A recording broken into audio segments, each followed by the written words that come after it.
Hey family, welcome back to my video. Today we will see, what if Harry Potter had fallen for Narcissa Black? Before we start, I would like to extend my sincere thanks to the original author of this story for granting us permission to use it in our YouTube video. Your generosity is greatly appreciated. The author's creation and the original story's link in the descriptions. Please do check that first. Now enjoy the video.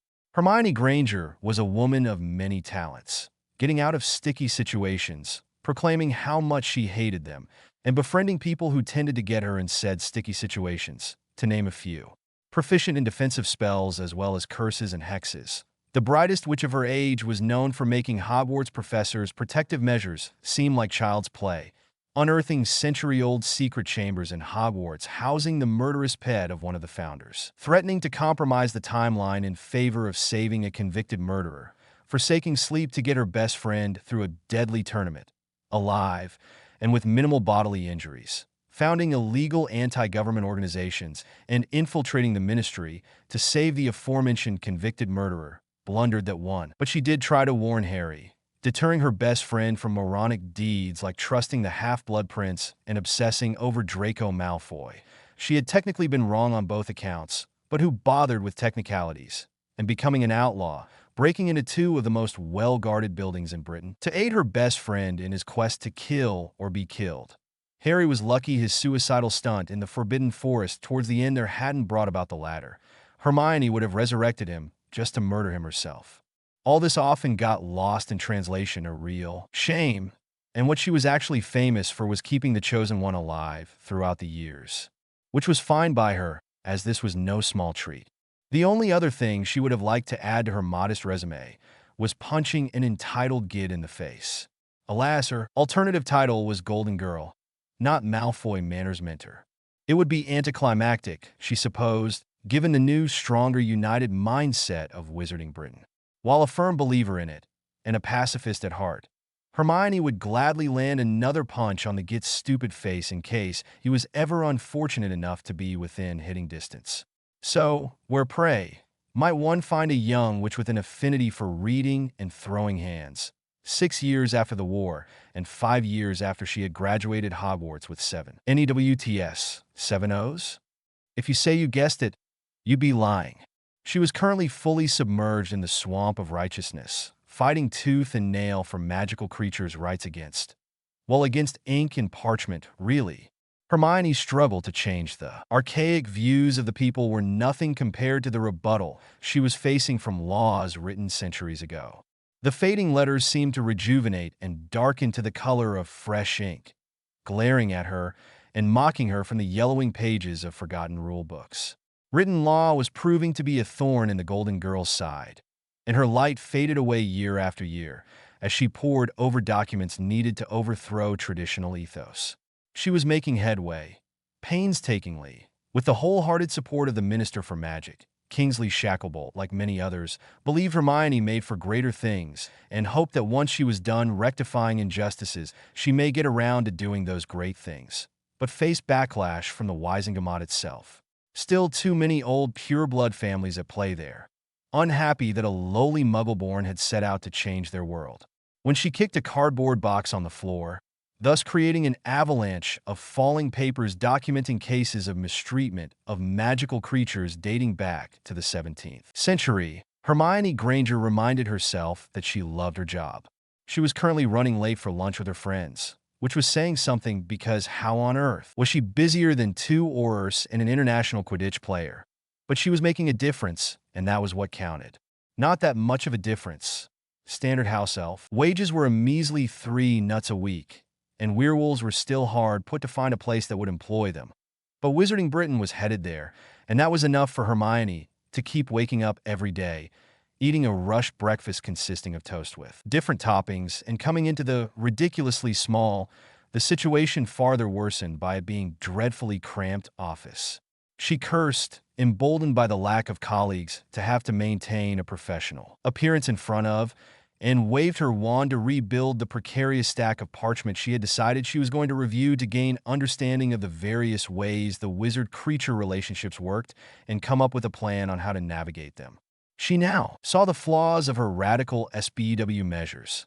She had to take into account the magical creature's stance on how they would like to be treated. And when she was appointed head of the Department for Registration and Control of Magical Creatures, which she had Minister Shacklebolt renamed Department for Mediation with Magical Creatures, a year ago, she had set out to do just that. Only, she wasn't going to do it in her lunch break. Hence her frustration with barely being able to get out into the corridor and make a beeline for the lift. Of course, both lifts which happened to be passing by level 3 did not stop. One appeared from the ground and continued up, no doubt filled with chattering aurors who deemed themselves too important to make a stop. Another descending outrageously slowly, giving the handful of people inside enough time to spot Hermione running towards them. Yet no one thought to press the button to halt. Nasty little bugger, envy. Hermione pressed the button, forced to wait for one of those lifts to come back, or to hope another was on a close enough level to come before Harry, Ron, and Ginny stormed the ministry to drag her out themselves. A lift did come, lurching to a sort of impatient halt before her on its way up, as if Hermione was doing it a great offense by demanding for it to stop.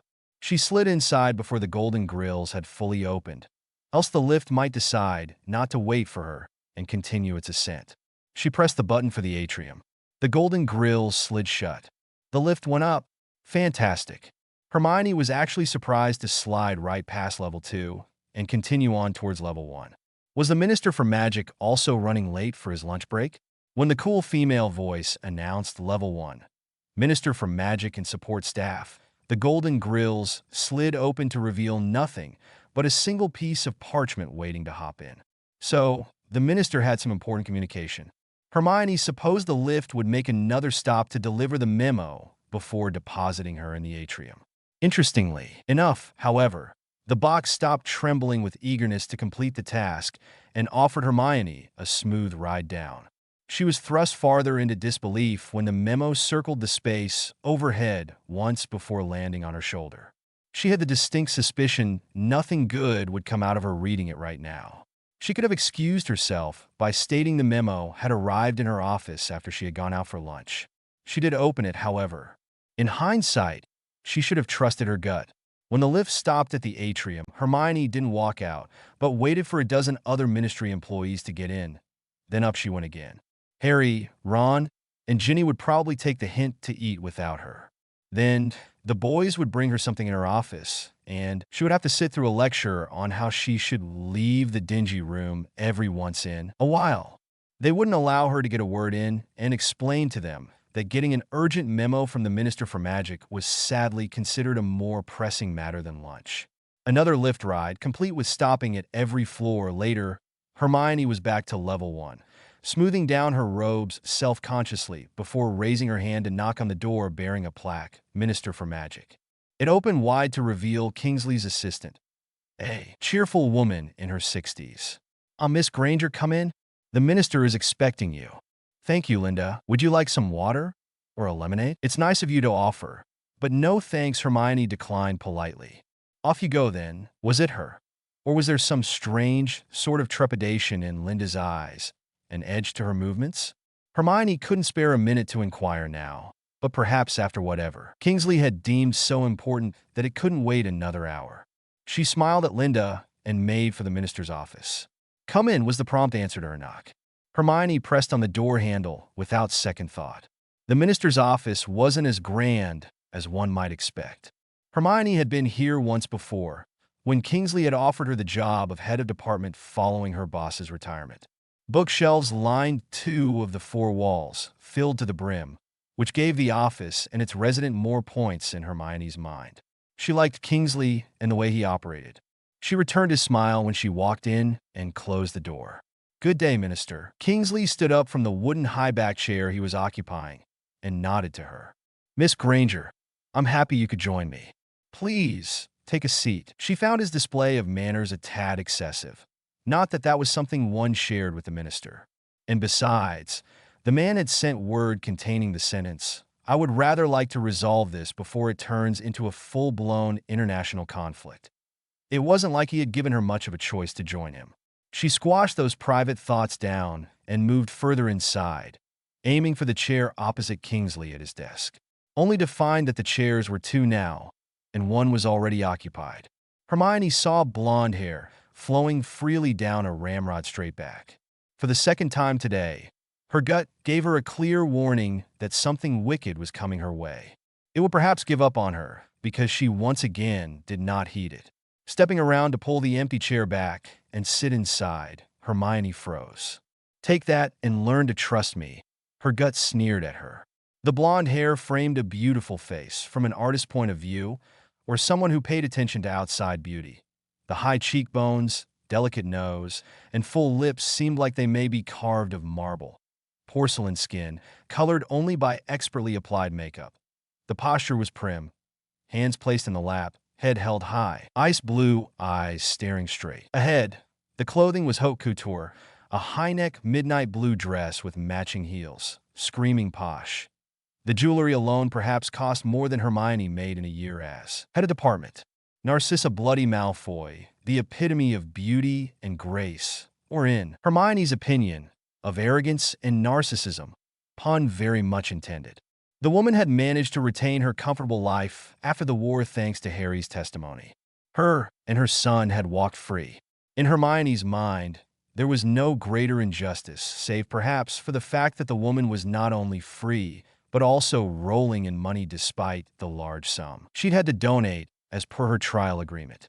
That in-house sculpture-like she was, Hermione thought savagely, deciding that Narcissa Bloody Malfoy deserved to be just as ugly on the outside as she was on the inside. Hermione didn't take her eyes off the woman, who, for her part, seemed to be pretending Hermione didn't exist.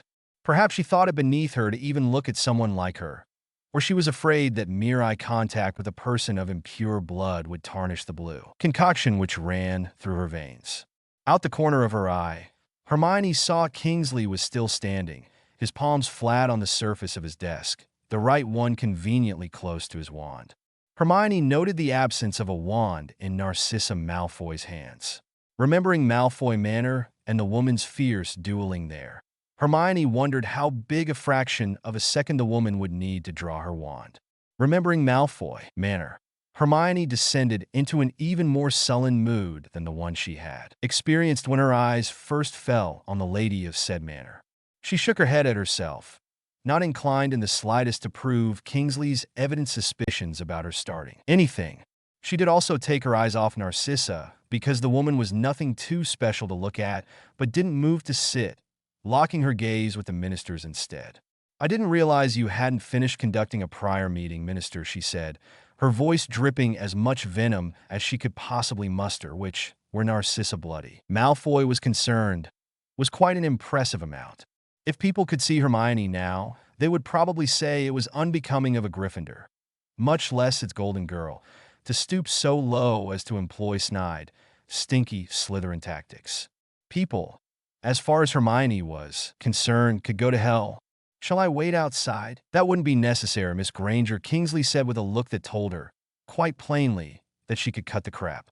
"As it happens, Miss Black is here to attend the same urgent meeting I sent you a memo for." Hermione doubted Mrs. Malfoy had got the memo at the same time she had.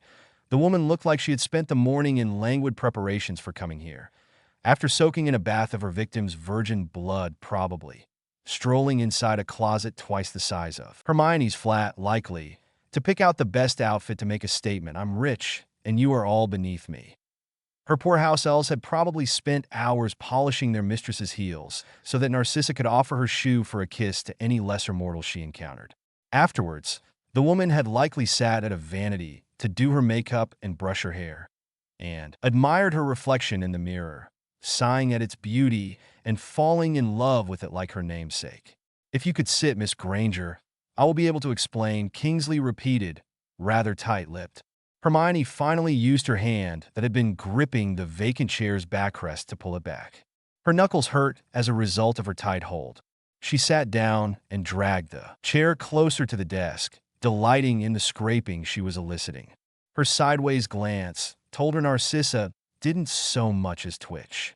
Kingsley, on the other hand, looked exasperated at Hermione's terribly childish behavior.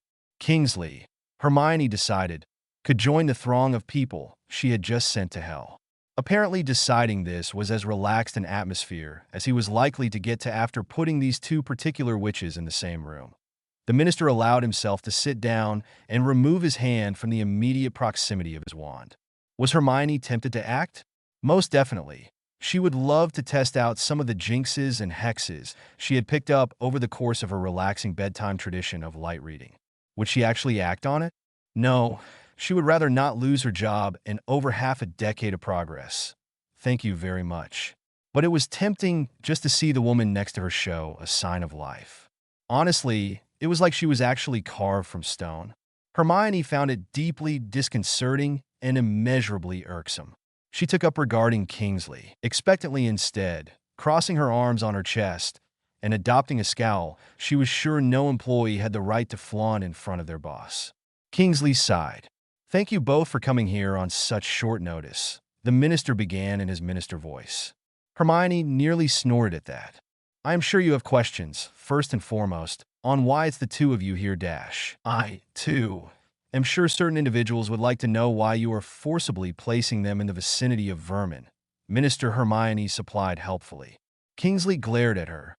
But Hermione was more interested in the almost inaudible sniff that came from her right. Perhaps Narcissa Malfoy wanted to correct her that she should have used filth instead of vermin.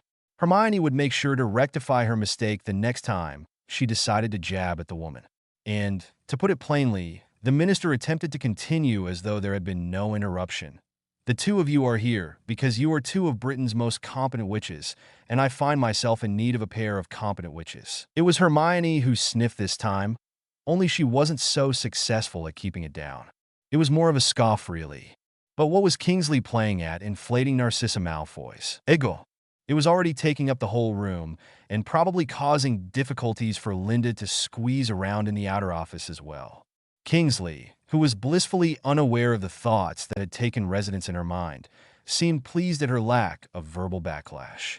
A situation has arisen overnight, he pressed on, his brows knitting together.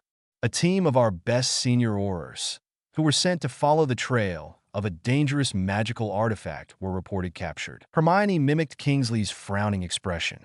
This opening sounded more like a briefing he might give to another team of aurors before sending them to collect their apprehended co-workers, and definitely not like something to tell a pair of highly competent witches, one in magic and one in throwing balls and spending ridiculous amounts of money on outings which were carefully followed by the Daily Prophet, who had nothing to do with the Department of Magical Law Enforcement. The trail led them to France, Kingsley said simply, as though that cleared up any confusion, where I received word from them that they were close to capturing the culprit responsible for flaunting said artifact, working with some French colleagues as well. However, the French minister found it prudent to inform me at 3 o'clock in the morning that the artifact was accounted for, but sadly our aurors have been detained. Narcissa Malfoy's monosyllabic reaction gave Hermione absolutely no indication what Kingsley was implying. She huffed and raised her eyebrow at the man expectantly, deciding she wouldn't bother working out what I meant. The woman had probably had a sudden recollection of one of the posh places she had undoubtedly visited in France. Hopefully she was planning to visit there again. Hopefully she would decide to stay there.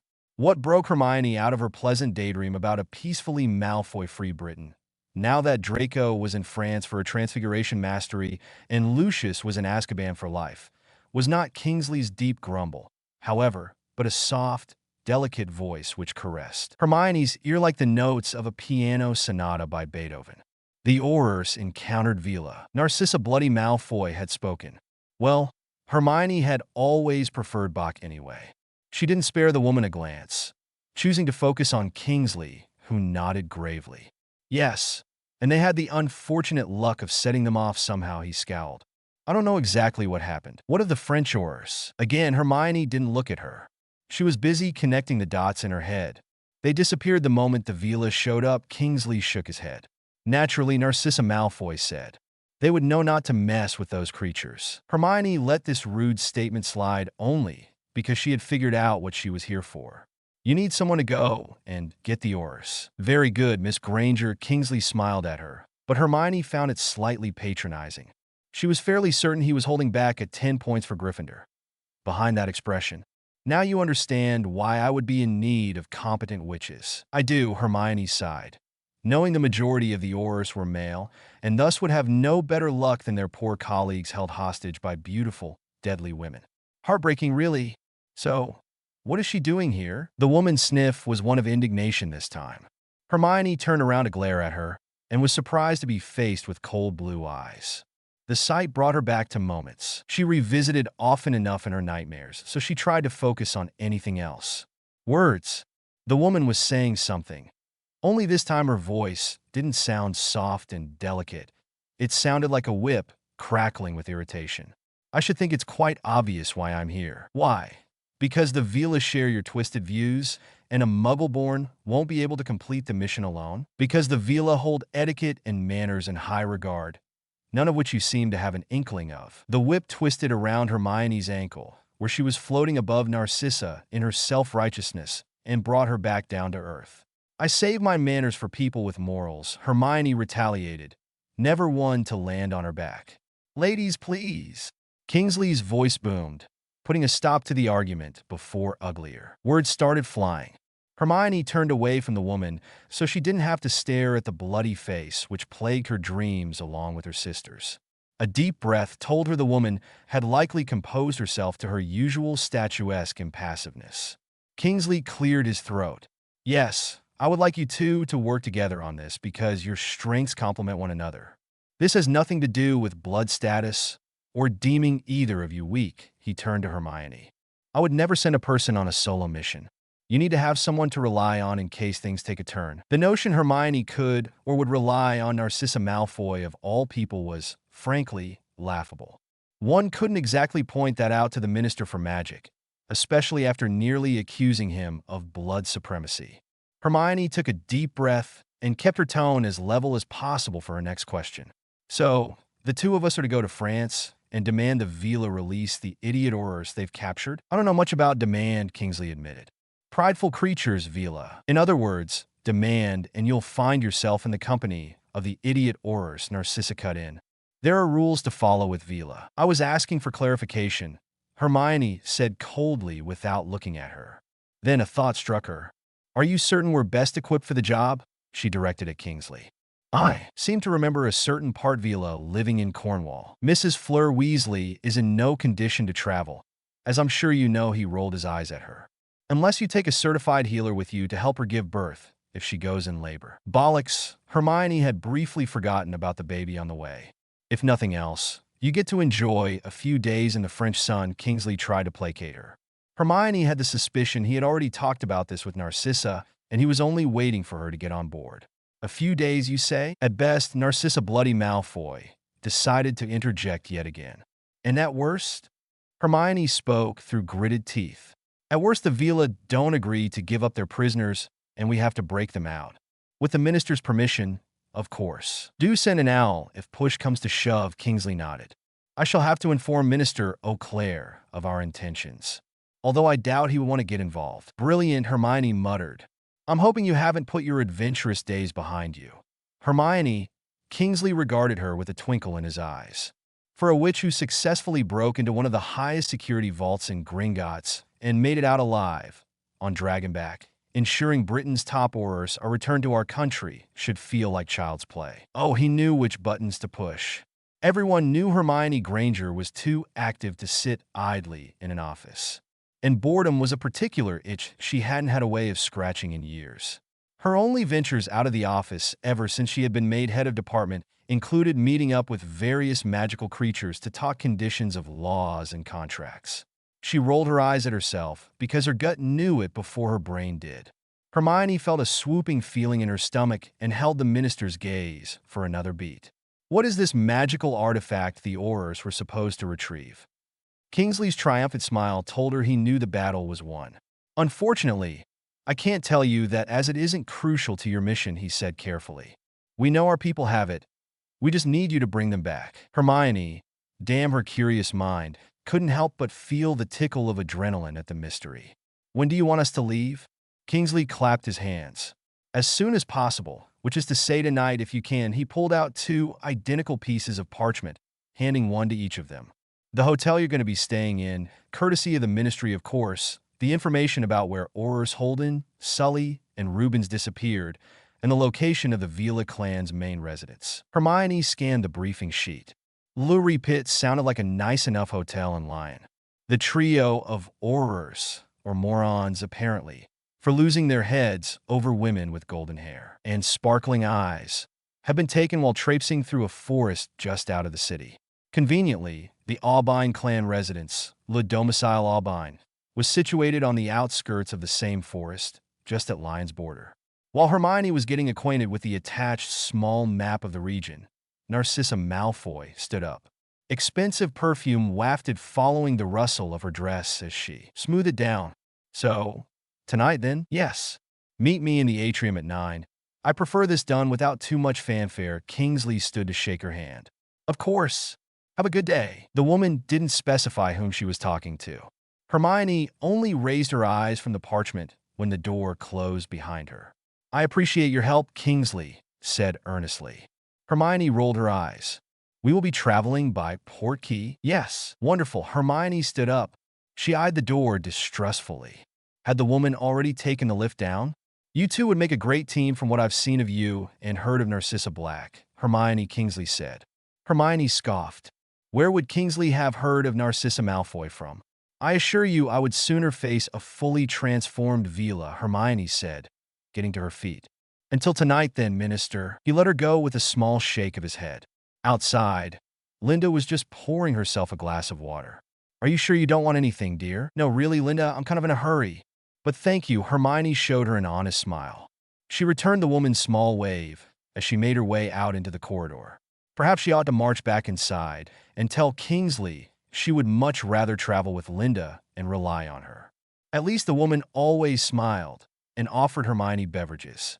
She was relieved to notice a lift had come to whisk Narcissa Malfoy away to wherever she had to be. Perhaps she was off announcing her woes to the creme de la creme of pure-blood society. Hermione imagined a group of women in posh dresses sitting in an 18th century tea parlor and Narcissa barging in with a cry of, "I shall have to take a voyage with a mudblood." Hermione's forearm prickled faintly, but she ignored it in favor of indulging herself in a small chuckle at the mental image of the faceless women collapsing to the ground in horror. She took a lift herself, fully intending to pop by her office to only grab her things and write a vague note to the boys to relay her reasoning for missing lunch before going home to get ready for a surprise weekend in France. Oh, Merlin, she was supposed to go muggle shopping with Ginny tomorrow. A nice wrench this was throwing in her plans. Hermione blamed it on the idiocy of the Aurors who had got themselves caught, on Kingsley's insistence that she was brilliant and not suited for a desk job, and on Narcissa Bloody Malfoy for, well, just because. The short ride 3 levels down ended rather abruptly. Someone had been insistent in summoning a lift on her floor. The golden grills slid open and revealed 2 Aura uniforms complete with dragon hide boots, which were tapping the ground impatiently. "Mione!" came the exclamation, then the hands on her shoulders. "Where have you been? You skipped lunch. Not so much as a note. Your office was empty dash." Harry, for some reason, grinned at that, then became serious once more as he regarded Hermione through his spectacles. Hermione supposed this was the scary Aura glare. She decided to spare Harry the news. He looked like an overgrown child who had found his father's glasses and put them on. Merlin, he needed a haircut. "Were you looking for excuses not to come out of your office again?" He crossed his arms. "Don't be ridiculous." Hermione dismissed both of them, pushing past them to make her way towards her office. "Come on then. I can't tell you out here." She gestured around to the doors of the Goblin Liaison office, the committee for the disposal of dangerous creatures. She was fighting to have that one uprooted, and the other half a dozen doors which had ministry officials inside. Kingsley had mentioned wanting no fanfare, so it was best to keep this conversation private. Harry and Ron nodded and followed her to the end of the corridor, where she took a right into her small office. They were instructed to get their bulky frames inside very carefully and mind not overturning anything. Hermione waved her wand to close the door after Ron's shoulders had made it away from the doorframe. He was now pressed flat against the tottering pile of papers Hermione herself had sent tumbling to the ground earlier. Harry was opposite him, a bit more free to move around due to being significantly shorter than Ron, and thus posed less of a risk to bury them all in a heap of dusty parchment. He leaned back gingerly against an old wooden glass-fronted cabinet. Together, the boys, now young men, Hermione supposed, fixed their eyes on her. Hermione was sat at her desk, and this was supposed to be giving her an advantage in her own office. Instead, she felt a bit like she was sitting for an exam, and they were there to make sure she abided by the rules. Which was ironic, really. She was still pissed off about spending the past half hour in the presence of Narcissa bloody Malfoy, no matter what Kingsley had called her, and at the prospect of having to spend more time with her starting tonight. So, she rather hurriedly abandoned the off-putting idea of Harry and Ron examining her. "So, you two are part of the DMLE," she began darkly. "Is it strictly against the rules to strangle the Minister for Magic? That, and she would also like to know how much trouble she would get in for ditching someone in a forest. For research purposes. Off into the night. Chapter notes. Thank you to whoever's reading this already. I've decided to kick off my weekend. I'm proud to announce it's from Friday till Monday for me, with another installment. Enjoy." Hermione threw all her ability for organizing and time management into the effort of packing essentials for the trip as fast as humanly possible, just to be able to get to the ministry and lean on a fireplace in the atrium to have the opportunity to glare at Narcissa Malfoy, unimpressed when the woman finally deigned to show up. After packing a week's worth of ball gowns, no doubt. She ran from room to room in her flat, which wasn't hard at all, seeing as her flat consisted of a kitchen, a bedroom, and a bathroom, grabbing the things from the list she had made, then opting for picking up anything she thought would be useful. Mostly books to pass the time she would undoubtedly have to spend with Narcissa bloody Malfoy. She stuffed everything in her trusted beaded bag, leaving clothes for last. She opened her wardrobe and picked out 2 or 3 pairs of black robes, just in case, a couple of ensembles of muggle jeans and shirts, some sweatpants and hoodies, just in case, and underwear to last her a week, again, just in case. She clasped the bag closed and moved out of the bedroom for the last time, leaving the window open for Crookshanks to come in and out as he pleased, the way he always did.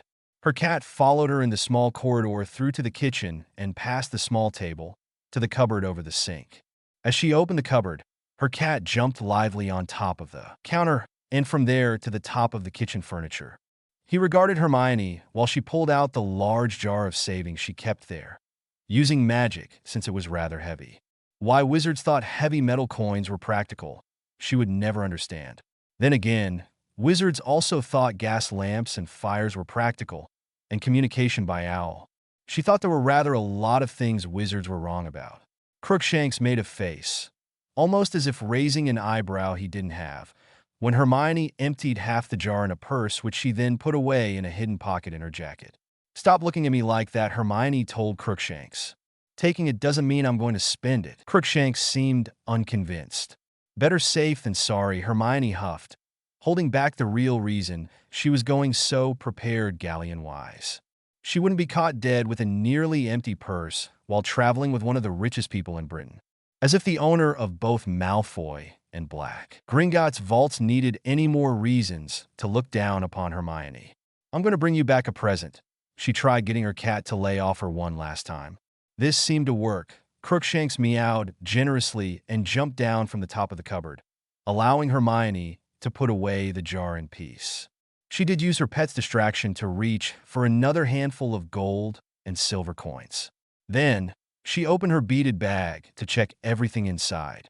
The packed essentials for this trip, as well as some other things Hermione hadn't taken out of the bag since the war, resided inside in organized chaos.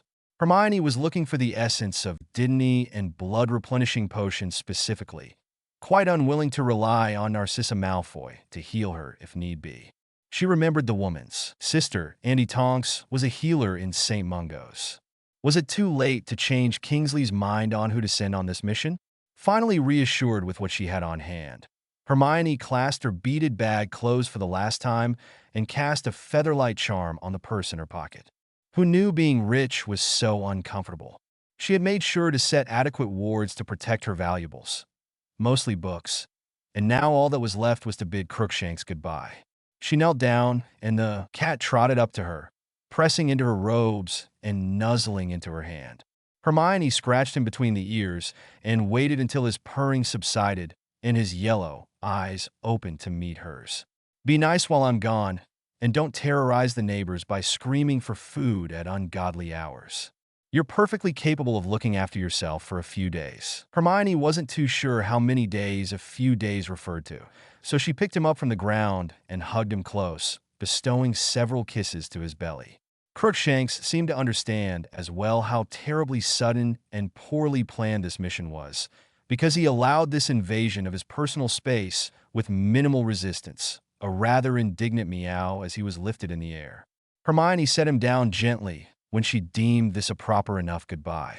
She then straightened up and dusted herself off to remove any cat hairs he'd left on her robes. She didn't manage to get all of them. "Some for the road?"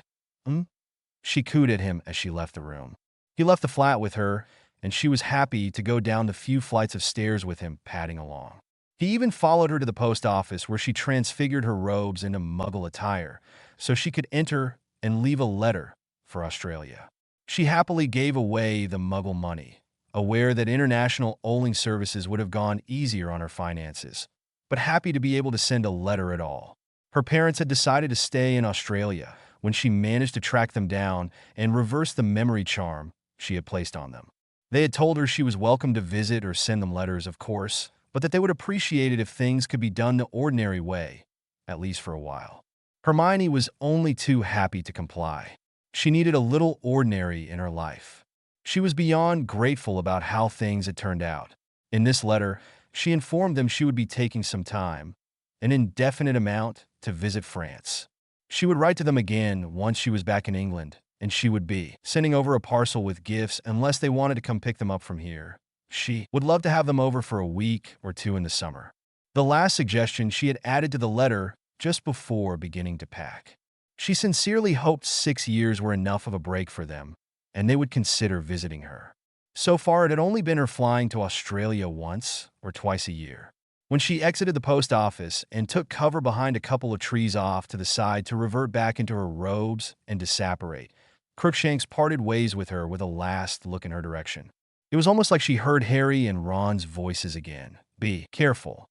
Don't you dare die with the ferret's mum by your side. See you soon, Crooks," she whispered, twisting on the spot and disapparating. She appeared behind a pair of dustbins close to the Muggle entrance of the Leaky Cauldron. Quickly striding over, so as not to attract attention for her strange clothing choices, she let herself in. Thankfully, the inn was empty, the only one present being Tom, the toothless owner who still tottered around, humped, managing the place all on his own. "Good evening, Tom. I'll just be using the flu," Hermione announced, dropped a sickle onto the counter, and took a pinch of flu powder, scurrying inside the fireplace before Tom could register who had passed through. She wasn't usually this rude, of course, unless there were reporters lurking about, but she didn't fancy being outed by Tom the innkeeper. Not much fanfare, Kingsley had said. Ministry of Magic. Green flames erupted around her, whisking her away in a whoosh of magic. Hermione had the pleasure of peeking into wizarding homes on the way, glimpsing couples cooking together, children running around.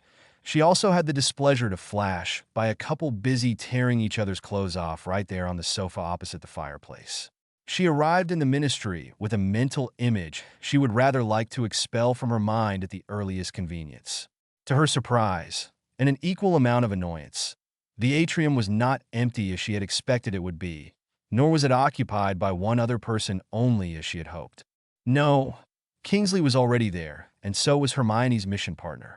Narcissa Malfoy had chosen a flowing dark green dress for the trip, her feet armored in heels, a black cloak nearly skimming the ground, but not quite, a tad too elegant to be considered everyday attire in Hermione's book.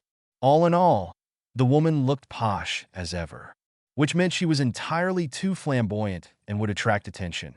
And those were two things Hermione rather liked to avoid on potentially dangerous missions, including interactions with potentially dangerous murderous females.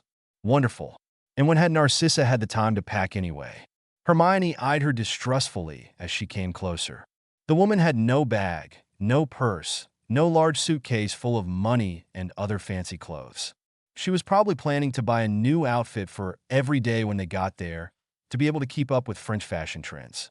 She was already proving useless in Hermione's eyes. "Good evening, Minister," Hermione greeted somewhat tightly, stepping up to the pair. "Ah, Hermione, hello, Kingsley smiled at her. Just in time, Hermione resisted the urge to scoff. He had said 9 o'clock. It wasn't even 8:30. Her frustration rose with the self-satisfied expression on Narcissa's face. There was a shadow of a smirk playing there, just beneath the composed exterior, that Hermione was feeling personally offended by, even if the woman wasn't looking at her. Hermione recalled Harry saying once that Malfoy's mum looked like she had dung under her nose. She leveled Narcissa's evasive smirk with a sly smile of her own. She had to remember to thank Harry for this dashing opportunity to taunt the woman without words. This is the Portkey you will be using. Kingsley sounded relieved that they hadn't immediately jumped at each other's throats. He was holding a flat bicycle tire which Hermione caught Narcissa eyeing with the closest thing to disgust the woman would allow to show on her blank face. Honestly, hadn't she ever used a Portkey before? Unfortunately, Kingsley began, and Hermione's heart sank because what was already unfortunate would be made 10 times worse by the presence of Narcissa Malfoy there. I did set it for 9 o'clock sharp, so you'll have to wait it out while I go, and keep Eric out of the atrium for another half hour. Hermione felt a sense of dread envelop her in a cold embrace as Kingsley set the tire on the polished floor and straightened up, ready to go. I trust you will be able to carry out your mission with relative ease, and I will be seeing you, as well as Aurors Holden, Sully, and Rubens, safe and sound in a couple of days. Narcissa let out a small huff, and Hermione had to, grudgingly and strictly non-verbally, lest the woman found out, agree with her. Negotiating with Vila wouldn't take a mere couple of days. Send word when you arrive. Kingsley was already walking away. Hermione wanted to hit him with an impedimenta jinx to keep him close. Good luck! He strode over the last few meters of the atrium and disappeared into one of the open lifts. The echo of the golden grills sliding shut and the lurch of the lift as it sped up were last sounds before ringing silence hit the large atrium. Being left alone with Narcissa Malfoy so abruptly threw Hermione in a state of near panic and utter loss as to what to do. Her foot began tapping on the ground incessantly. A shiver went through her body, her palms began to sweat, and her throat suddenly felt dry. She noticed with grim vexation that the woman didn't seem to be suffering the same discombobulation. Narcissa's hands were clasped in front of her, her back was straight, and her chin was high in the air. The blue eyes were focused on a distant spot at the other end of the atrium. She was like a Victorian painting come to life, only she was still as a sculpture. Hermione resisted the urge to stare at her to establish whether or not she was breathing. She would only be devastated when she saw the woman inhale. Hermione chose to decide what to do with herself instead. She glanced at the tire on the ground, inspecting each puncture, the tracks, each curve it had endured when chucked in the trash. When she felt she was crossing the line between looking curious and appearing foolish, Hermione took to walking up to a fireplace and pretending to admire the craftsmanship, trailing a hand across one side of it. She discreetly checked her watch and noticed the big arrow had crept to number 6. 30 more minutes. She could hardly pretend to be interested in the atrium's interior for 30 more minutes. This was her workplace. She was supposed to be sick of it, and she had had enough of looking at the majestic atrium back in her 5th year when she'd arrived here on Thestralback. So, she shuffled towards the fountain of magical brethren, now restored to its glory from the years before the Second War, taking care to make a large semicircle around Narcissa, who seemed like she still hadn't moved. Was it normal for a person to be able to stand this still? Hermione pushed the thought out of her mind as she stood before the fountain. She glanced at its clear water and the money thrown at the bottom. Fishing out her purse, she took out a galleon to throw in, making a fervent wish inside her head. Let everything in France be all right, she prayed, because considering whom she was supposed to be relying on, Hermione would rather take her chances with wishes on fountains and magical deities. With a last prayer to Merlin, Godric, Circe, Morgana, and whoever else was able to hear her, Hermione opened her eyes again and looked at her galleon resting on the bottom of the fountain already. It was glimmering slightly, as if it knew a secret she wasn't privy to. Hermione hoped that meant her wish was about to come true. She tore her eyes away from the fountain and checked her watch again. Surely it was playing tricks on her. How was it possible that only a little over 5 minutes had gone by? She let her feet carry her around the fountain slowly, her mind whirring with thoughts of what to do to pass the time, which seemed intent on stopping. Normally, she lost hours in the act of devouring a book, but Narcissa Malfoy was already looking at her with disdain and deeming her below herself. The woman would probably laugh out loud if Hermione buried her nose in a book. She supposed Draco Malfoy had described her know-it-all tendencies quite abundantly to his mother, so displaying them in her presence would only hammer the last nail in the coffin. Hermione's fingers played with the clasp of her beaded bag.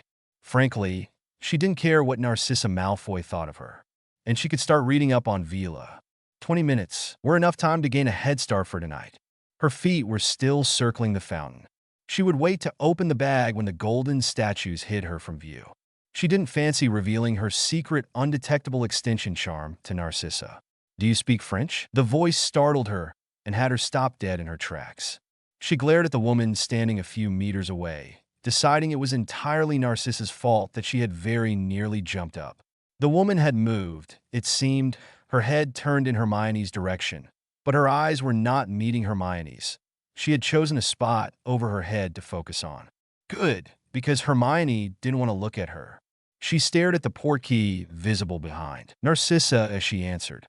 "I speak enough, define enough. I don't recall owing you explanations." There it was again, that annoyed huff. Where Hermione was concerned, Narcissa's eloquency apparently consisted of huffs and sniffs, and the occasional insult. "We are supposed to be meeting Vila," Narcissa began in a tone which suggested she was making an effort to keep her voice even. "Prideful creatures. French on top of that. They wouldn't hesitate to throw us out of their home, should they even invite us in.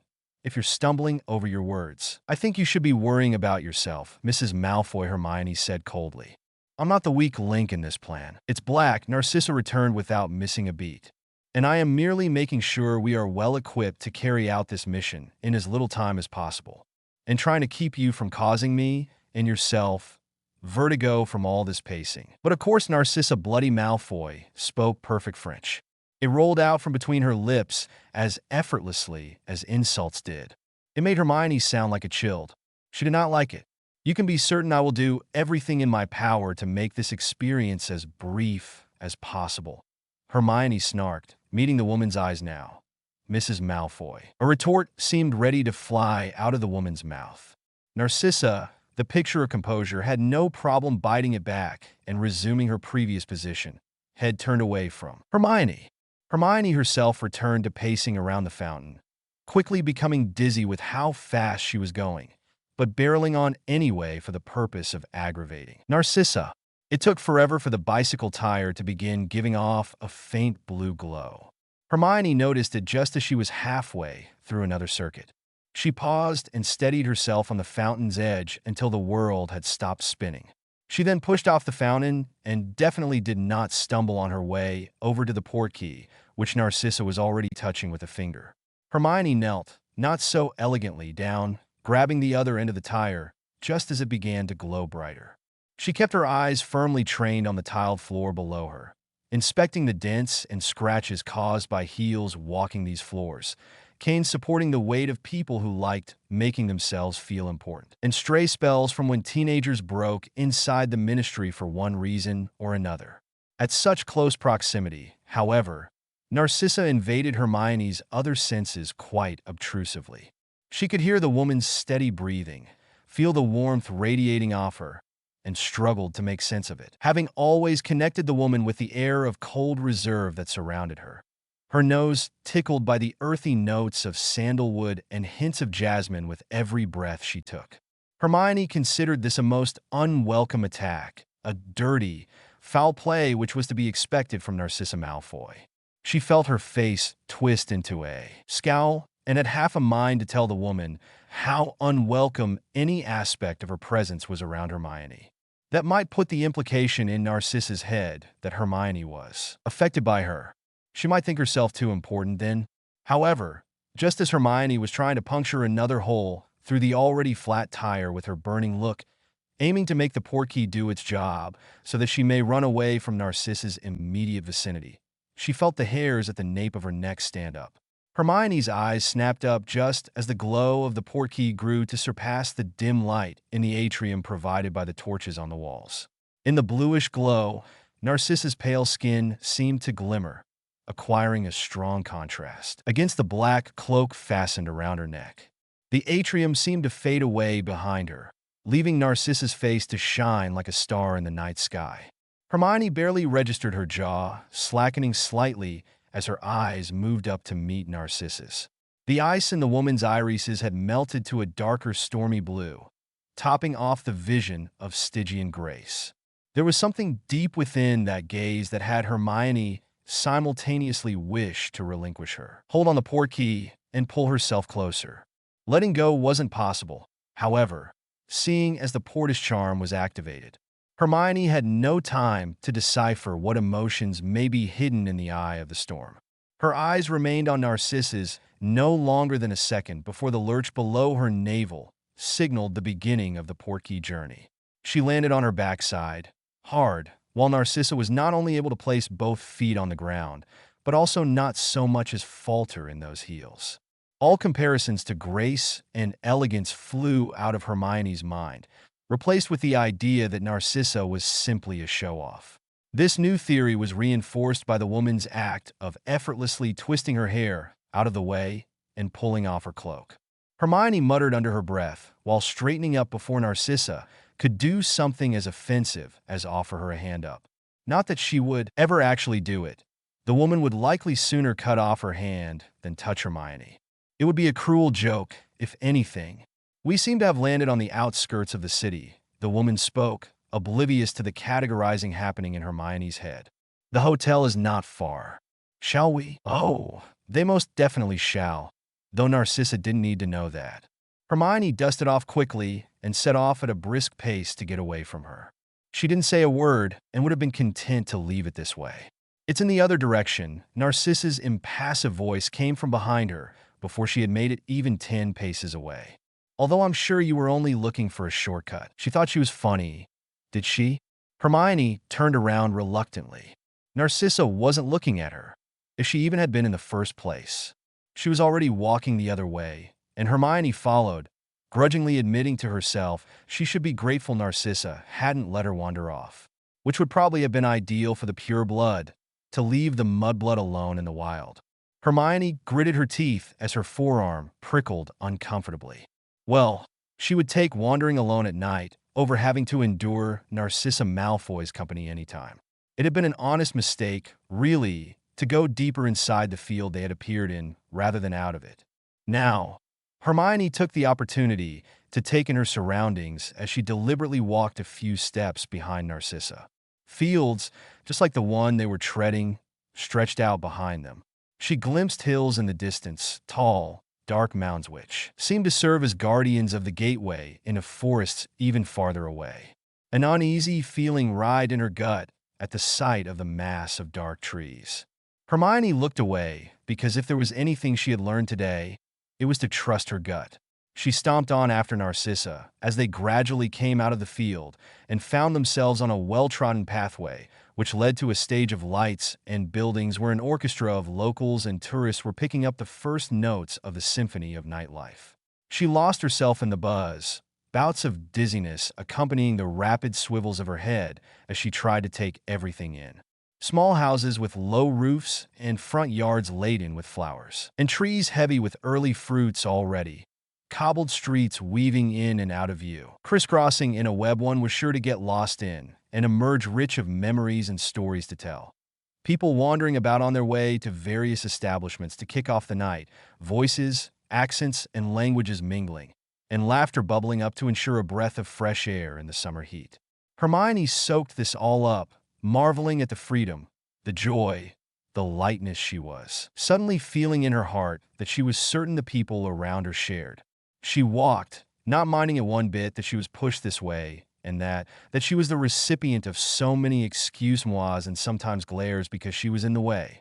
She looked up at every cottage which had voices drifting off, followed children running around and playing with her eyes, and peeked into every restaurant or pub they walked past, spying on all the happy people. She was too swept up in this unfamiliar, but definitely not unpleasant, atmosphere and the way it made her heart, quiet as of lately, sing along with everyone else's, to notice that blonde hair and the skirts of a flowing dark green dress paused in there. Separation of the crowd, every time she stopped to admire something. Flower of the night sky. Chapter notes. Decided to post this to put an official end of their first day. And then the adventure begins, winky face. Enjoy. Forgot to mention, but this FIC requires more French than I know, and since I don't want to use Google Translate, the dialogue in italic is in French.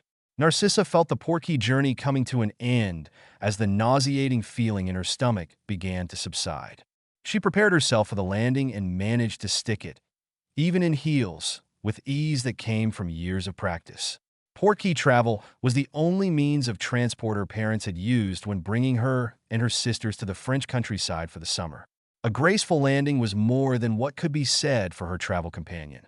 Hermione Granger was thrown rather forcefully to the ground, reminding Narcissa of Andromeda, tumbling out of those Portkey journeys in a similar fashion. Bella had, quite eloquently, likened her to a wild boar. Thinking about her sisters was by no means a cheerful pastime for Narcissa, especially in the company of the girl one of said sisters tortured on her own drawing room floor. So she turned away, giving Granger the opportunity to get past her. Awkward situation. She used the time to take off her cloak. Muggles weren't used to seeing cloaks, apparently. If she had to be honest with herself, which she preferred as opposed to being honest with others, turning away served to ground her as much as it did to allow the girl some privacy. For some reason, Narcissa was still stuck 2 or 3 minutes into the past, in the moment where her eyes had met Granger's while kneeling together on the polished tiles of the atrium. In those eyes, a warm brown perhaps to most, but turned cold from the blue glow of the Portkey, or simply from the joy of looking at Narcissa. Narcissa had glimpsed what she was uncomfortable, since she would never admit to being afraid, to be on the receiving end of. A shallow gaze, dull, inquisitive enough to scan the exterior only without plunging deeper.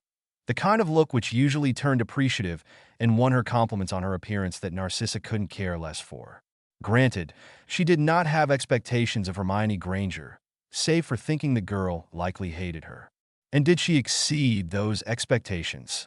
If hating Narcissa Black were a subject in school, Hermione Granger would have top marks, like in any other subject based on what Narcissa had heard from Draco. And Narcissa was fine with that, really. She was used to people hating her as much as she was used to them loving her, or at least pretending to.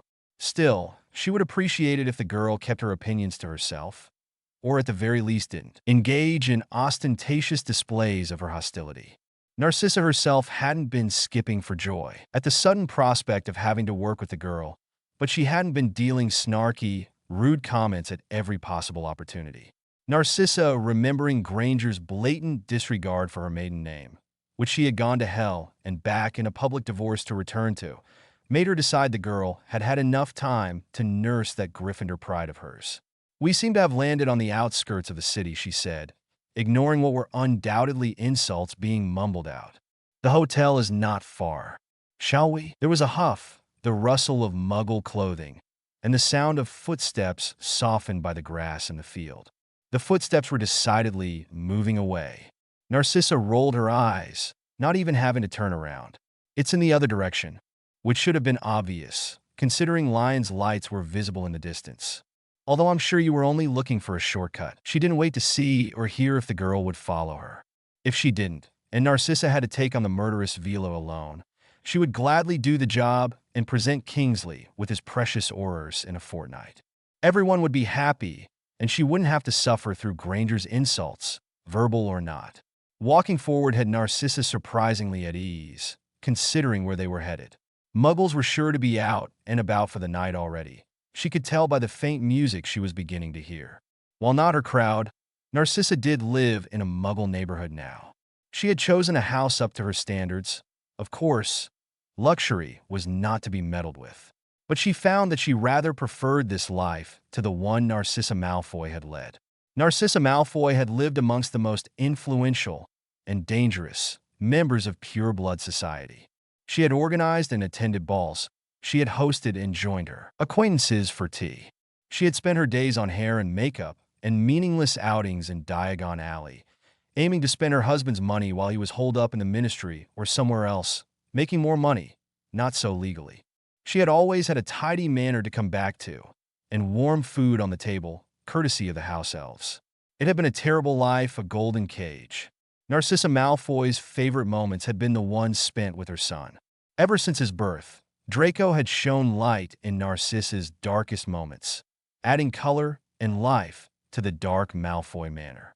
He enlarged the cage somewhat, even giving the illusion of opening it every once in a while. Narcissa Black lived amongst muggles, with no house elves to aid her.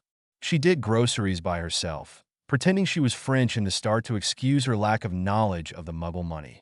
There was a kind enough man at the local supermarket who had been patient every time she was counting pennies and pounds. He may or may not have been staring down her cleavage while she did so, but that was a sacrifice Narcissa had been willing to make. She couldn't resist cleaning her house by magic, but sometimes did it by hand, just to have something to occupy herself with. Burnt dinners and lunches and breakfasts had her on the precipice of looking to employ a house elf, now a paid service thanks to a certain progressive Gryffindor with poor manners. But she stopped herself each time, wanting to prove to herself and not anyone else that she was fully capable of doing this alone, that there was resilience inside that pretty shell.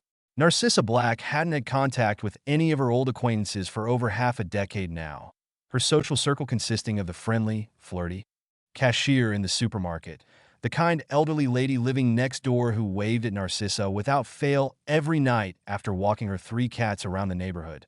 Narcissa sat on the front porch, always raised her eyes from her book and waved back, and sometimes, unfortunately, the nosy reporters from the Daily Prophet. Narcissa scheduled visits to Diagon Alley, Hogsmeade, and other strategic places to remind people she was still there. She had survived. It was her personal revenge, and, petty as it was, she reveled in it.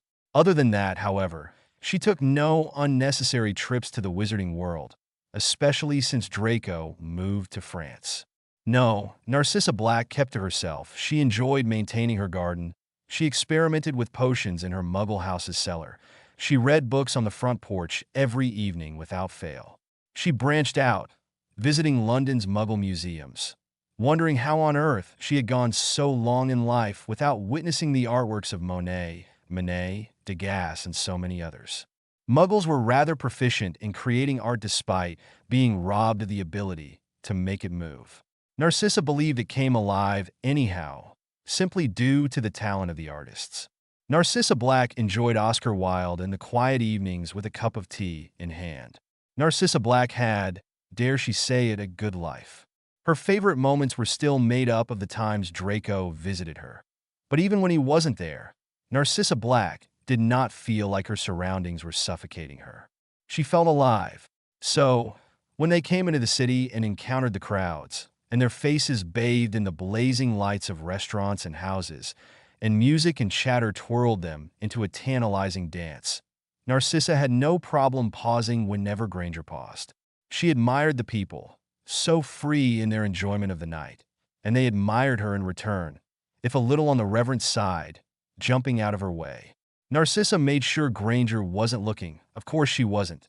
The girl was too busy gaping at buildings and little kids chasing one another from house to house, and allowed a small smile to grace her face, just enough to have people smile at her with kindness, not admiration. She found herself craving to be one of them, and relished the attempts they made at striking up conversation while she waited for Granger to finish gawking at whatever she had deemed a good enough distraction this time. "Would Madam do me the honor of joining me for a glass of wine on this beautiful evening?" The man was evidently inebriated and all too young for Narcissa. "Madam has other occupations. Perhaps another time?" He reached for her hand and placed a kiss on the back of it, retreating back inside the restaurant he had stumbled out of. Narcissa saw him join a group of people and drape his hand over a young woman's shoulders, leaning in to kiss her passionately. She sometimes wondered how men's brains worked, if at all. They reached a quieter part of the city, a tad deeper inside where the small, frivolous houses gave way to tall, dark, and lifeless apartment buildings, and Narcissa schooled her features back into a blank mask as they neared the hotel. Granger's footsteps behind her were lighter now. The girl had given up on punishing the ground for whatever she blamed Narcissa of, simply existing, probably.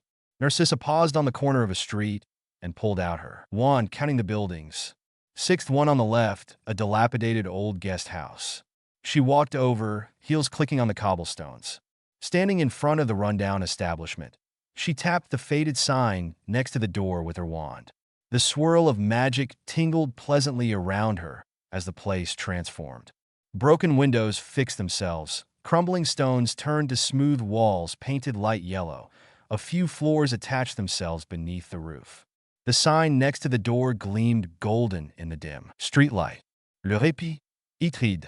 The now polished oak front door with a brass handle swung open. Deciding to forsake sparing Granger a glance, Narcissa strode inside. It wasn't quite as grand as Le Phoenix door, which she preferred while staying in Lyon, nor did it appear as discreet as Palais Toil, which was a personal favorite in Paris. But the quiet reception area and the polite-looking man behind the mahogany desk were acceptable. Just for a few days. "Good evening," came the greeting, and Narcissa stepped forward to do the check-in. Her travel companion, apparently finished with ogling the admittedly average interior, perched herself close, resting her forearms on the desk, leaning in a most uncultured way, her back hunched, and followed the process carefully. Was she afraid Narcissa would bribe the receptionist into giving her a deplorable room? 2 rooms under the name of the British. Yes, Narcissa nodded, realizing she was not supposed to be ignoring the person she was having a conversation with. Idiotic, her mother would say, and would blame it on the prolonged contact with muggles Narcissa had. Then again, her mother would declare her a disgrace and a lost cause before they could get to that, for divorcing Lucius in the first place. "Thank you," she told the man who handed her a key and left another near Hermione Granger's elbow. The girl took it with what she probably imagined was a cordial smile. The receptionist seemed to share Narcissa's opinion that it looked more like a pained grimace. Unlike Narcissa, however, he did not hide his revolt, throwing the girl a snide look. Would Madame require room service for tonight? He turned back to Narcissa, angling his body, so it was evident he was talking to her only. "We provide it for free." Narcissa was tempted to request a bottle of wine or two to prepare for what she could tell by the headache forming at the base of her skull was going to be yet another sleepless night. Ignoring the blatant disregard the man had for the other person, even if that person was Hermione Granger, would mean disregarding etiquette, however. Narcissa was many things, but not one to conduct herself this way. "No, thank you." The receptionist's eyes slid up and down her body almost pityingly, and she waited for him to remember he was supposed to look her in the eyes.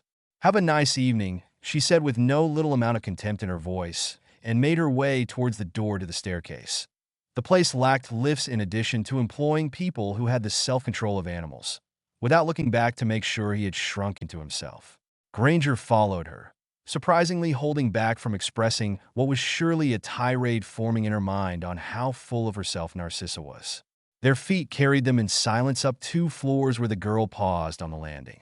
207. "I'm here." Narcissa glanced at the numbers carved into her key. 208. Of course. She opened the door into the second-floor corridor. "After you, then." The girl frowned, as if behaving correctly was the worst possible thing Narcissa could have done. She did proceed to walk ahead of her, although one of her hands clutched the beaded bag that hung from her shoulder, that did not exactly match her outfit, if Narcissa could say so, while the other, Narcissa was certain, was closed around the wand in her pocket. She was clearly expecting an attack from behind. Belligerent. How low did she think Narcissa would stoop? Narcissa had to remind herself the wizarding world saw her as the traitor who had lied in the face of the man her family had proclaimed loyalty to. A traitor, no matter which side their actions helped, was still a traitor. This put her in an even more sullen mood than a surprise vacation with Hermione Granger had, and she was actually quite glad when room 208 came into view. Granger halted before 207, inserting the key into the lock and turning it.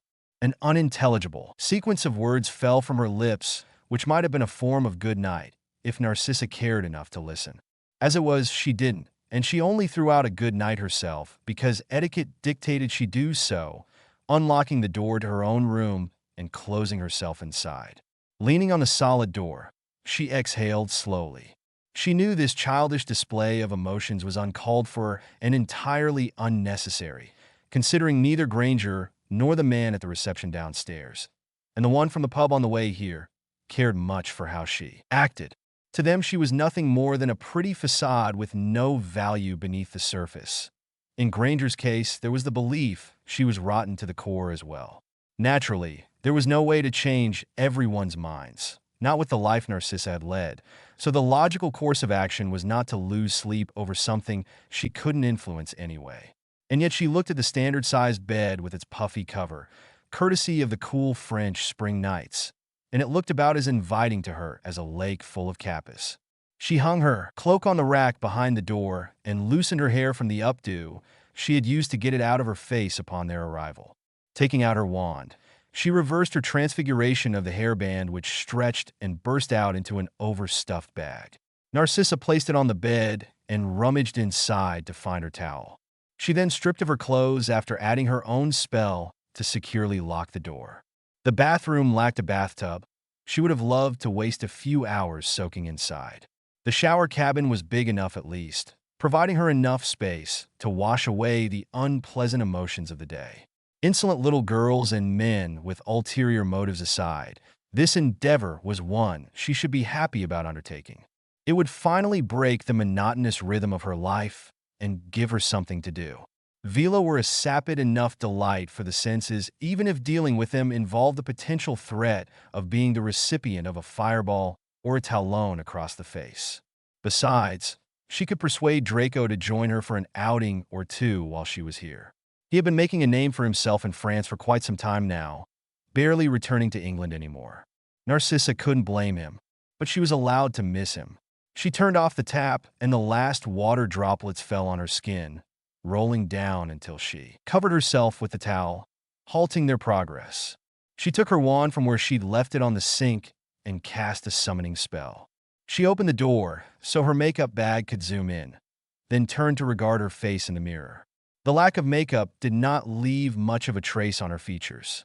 There were thin lines beginning to form around her mouth, and some creeping towards her forehead. She found herself wishing they would hurry up, deepening. Even as she rubbed 3 different kinds of creams into her skin and massaged it gently to let it absorb them. She would willingly part with her beauty if it meant people would start noticing everything else about her. Of course, the way she looked was the one thing still making her interesting to society, thus ensuring her a place among her kind as long as her beauty prevailed. With each passing year, Narcissa found she cared less and less about maintaining that place at the proverbial top. After all, losing the last thing that drew people to her didn't seem too bad when she was faced with a choice between being approached for all the wrong reasons and being completely shunned. She finished her meticulous routine and made her way out of the bathroom, pulling out her nightgown from the bag lying open on the bed. She took out a couple of neatly folded sets of clothing, both muggle and magical, until she found her dressing robe. She really did not feel like organizing everything back inside her luggage, so she left it strewn about the bed and walked over to the balcony door. It was a clear night outside. The moon threw its pale light across the room the moment Narcissa pulled back the curtains. She turned the handle and let the night in. Goosebumps skittered across her skin, but she welcomed the sting of the breeze. Narcissa loved the world at night, when there were no people to be staring at her, when the only presence she could feel was that of the stars above. The family she no longer had, always present, a constant in her life, ironic in the fact they weren't actually there. She sat at the chair in the corner and leaned back, resting her head on the wall behind her. Narcissa often did this on the balcony of her own house, diving as far into it as buying a telescope. She rarely used it, practical as it was. The stars she sought out were usually visible on a cloudless night. Sirius shone brightest, the little bugger, flashing his light across the sky as if showing off. He often drew her to Orion and the most prominent star there, but Narcissa's eyes glided over it, leaving it for later. She found Regulus, the heart of the lion, and her vision swam as she attempted to focus on the Draco constellation next. Her eyes flickered between the two, her boys who never knew each other, yet the similarities between them caused her physical pain to think about. She had cried, truly and for the first time in years, when Creature had told her and Bellatrix the story of his last trip with Regulus. Her sister had regarded it with disdain. To her it had been a story of betrayal and nothing more than a way to turn Creature's vulnerability into a weapon against Sirius. To Narcissa, It had been a haunting revelation what the Dark Lord was capable of and how Draco could easily fall victim to the same fate as his uncle. Bella had been too far gone to mourn her cousin and nephew. After the war, Narcissa had finally allowed herself to admit she had lost Bella not long after losing Regulus. She always made sure to remind herself of that while stargazing, and only then did she allow her gaze to circle back to Orion. Looking at Bellatrix perched on his shoulder, Narcissa did not think of the mad killer Bellatrix Lestrange had been. She grieved Bella Black. And then there was nowhere else to turn to. She always looked on with a strange sort of trepidation, like her sister might sense her watching. The Andromeda Galaxy was visible in the distance, perhaps a bit blurry to the naked eye, but there nonetheless. Every time her eyes focused on it, Narcissa found herself wondering what her sister was doing in that very moment. Sleeping in a house too large to exist in alone? Narcissa was familiar with the sensation. As far as she knew, Andromeda's house had at least one other occupant. The name of the boy was all she knew about him. Edward. She wondered how Andromeda had got about with raising him. Narcissa remembered well all the sleepless nights raising a child involved, all the temper tantrums, all the joys of watching a boy grow. Where had he decided to stick his head now? What piece of furniture looked to him like a perfect idea for the next great conquest to end in falling down from? Had food finally begun to appeal to him? Or was he going to stick to munching on the carpet? Thoughts like that made her smile until she realized Edward was not Andromeda's son. She would have experienced all those things, hopefully not all of them, really, with a daughter, only to have that same daughter cruelly ripped away from her. Narcissa didn't know for certain. Her sole focus during the Battle of Hogwarts had been to get to Draco and get him away from the fighting, with the price of her own life, if need be. After the war, in the whirlwind of news reports and extra daily profit prints, she had noticed a name in the devastating list plastered beneath Bellatrix's photo on the front page. Nymphadora Tonks. She didn't know whether it was true. Who could, really? But one thing was certain, Andromeda would see it too. Every night she dedicated a bit of time to stargazing, she ended up in tears. And every time she wiped her own tears because there was no one else she could talk to about it. In spite of her popularity, more like infamy, the price she paid for decades of hiding in a grand manner and living a perfect life was loneliness. Tonight was no different, except when she felt the first drop of liquid regret roll down her cheek and lifted a finger to collect it. A sound behind her broke the tranquility of the moment. Narcissa froze as footsteps padded this way and that, paired with heavy breaths. Her hand fell from her face, but she dared not shift from her position. The relatively high wall between the balconies hid her from view as long as her neighbor by room did not decide to lean on said wall. Then they would be staring straight down into Narcissa's eyes. Narcissa mentally corrected herself, because the balcony to her left belonged to room 207. Her back chose to begin its protest against her posture at possibly the worst time. Granger was still pacing like a caged wild animal, but her breathing had calmed somewhat. Her steps were measured, 5 in each direction. This was a relaxing technique, and whatever had brought it on warranted its continuous repetition for at least a quarter of an hour. Narcissa was beginning to consider simply standing up and making her way back inside. Hermione Granger did not care for her and would probably not even notice her.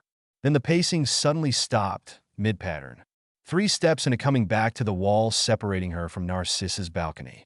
A shadow stretched across the floor, catching a portion of Narissa's legs. Narcissa shivered and angled her head a bit to the left so she could see. The silhouette of Hermione Granger was outlined by the moon. She was leaning on the railing, her head in her hands, appearing in the middle of a prayer. Her hair hung limp with what Narcissa recognized as sweat. When she lifted her head, a few strands noticeably stuck to her skin. A flushed cheek was visible, along with the bobbing of a throat every now and then with a dry gulp. The girl looked pale, and the hands gripping the railing made Narcissa wonder whether she wasn't going to heave over it any moment now. The heaving never came. Granger gave herself another minute to regain composure and headed back inside, rubbing her arms through the sleeves of a thick pair of pajamas. Narcissa heard the door close and then the absolute silence provided by the hotel's privacy charms. Her ears were ringing, however, and her own throat dried up with the notion of what had caused Granger's episode. It couldn't have been anything else but a nightmare. And Narcissa had a horrible suspicion she knew what it was. Another lone tear slipped out the corner of her eye. What could go wrong? Chapter notes, because who would better devise a foolproof strategy than the brightest witch of her age herself? Nothing could go wrong. Surely, Hermione had little luck going back to sleep after her nightmare. She tossed and turned in bed after having calmed down until it was too hot and she was tempted to go outside again. She did not, choosing to take off her pajamas instead and take a cold shower. As she stood there numb, letting water collect the sweat residue from her skin, Hermione fought to keep herself from blinking too much. Each minute fraction of time her eyes were closed, she was transported straight back on the cold floor of Malfoy Manor, her muscles tensing and the ghost of a weight wrapping itself around her hips where Bellatrix had straddled her. It wasn't usually this bad. It hadn't been this bad in a long time. Hermione had spent the better part of 3 years visiting a Muggle psychologist. She hadn't been too specific about her trauma, but the man had still helped her. Since then, there was the annual nightmare on the day it had happened, and a couple more in between just to keep the twisted magic alive. But nothing quite as vivid had troubled her since her scar began to fade. She blamed it on the woman next door. She thought savagely as she pulled out a new pair of pajamas from her beaded bag. She had spent entirely too much time in her overwhelming presence. Just an evening in, and Narcissa had already managed to show off twice. When she was able to locate the hotel and when she dealt with the check-in. Hermione had been horrified at the shameless way the man had ogled Narcissa, but the woman didn't seem to have a problem with that. Apparently, exploiting her own looks came naturally to her. Hermione hoped the influence the woman had on her subconscious would fade away sooner rather than later. She would need to be fully alert if they were to be facing Vila. Whatever Kingsley thought he was playing at sending Narcissa along, Hermione would never allow herself to depend on her. In fact, she would start her preparation for the mission right now. She just needed to get comfortable in bed. The next morning, she found she had fallen asleep with her wand still in her hand, perhaps ready to summon a book. Oh well, at least she would be able to seize the day. When she opened the curtains, she saw the sun had barely risen over the horizon. She decided to leave showering for later during the day in case she had to go somewhere. Along with this came the bitter realization her and Narcissa hadn't spoken about where they were going to start. Hermione had no problem tackling the situation on her own, but she had no idea how Narcissa might try to interfere at any given moment. Her best chance was talking to the woman, however gloomy that prospect was, if only to warn her to stay out of the way. After a quick fresh up in the bathroom and changing into a pair of jeans and a t-shirt, Hermione walked out of her room and locked the door, tiptoeing in the quiet corridor. She wasn't certain all the rooms were occupied, but it was highly likely there were a couple other residents besides herself and Narcissa who were probably still sleeping. So she made it to the staircase silently and descended back into the reception area where she had noticed a plaque pointing towards an on-site cafe. There was a woman behind the desk this morning, not much older than Hermione by the looks of her, who was more than happy to show her the archway leading directly into the cafe. "Thank you."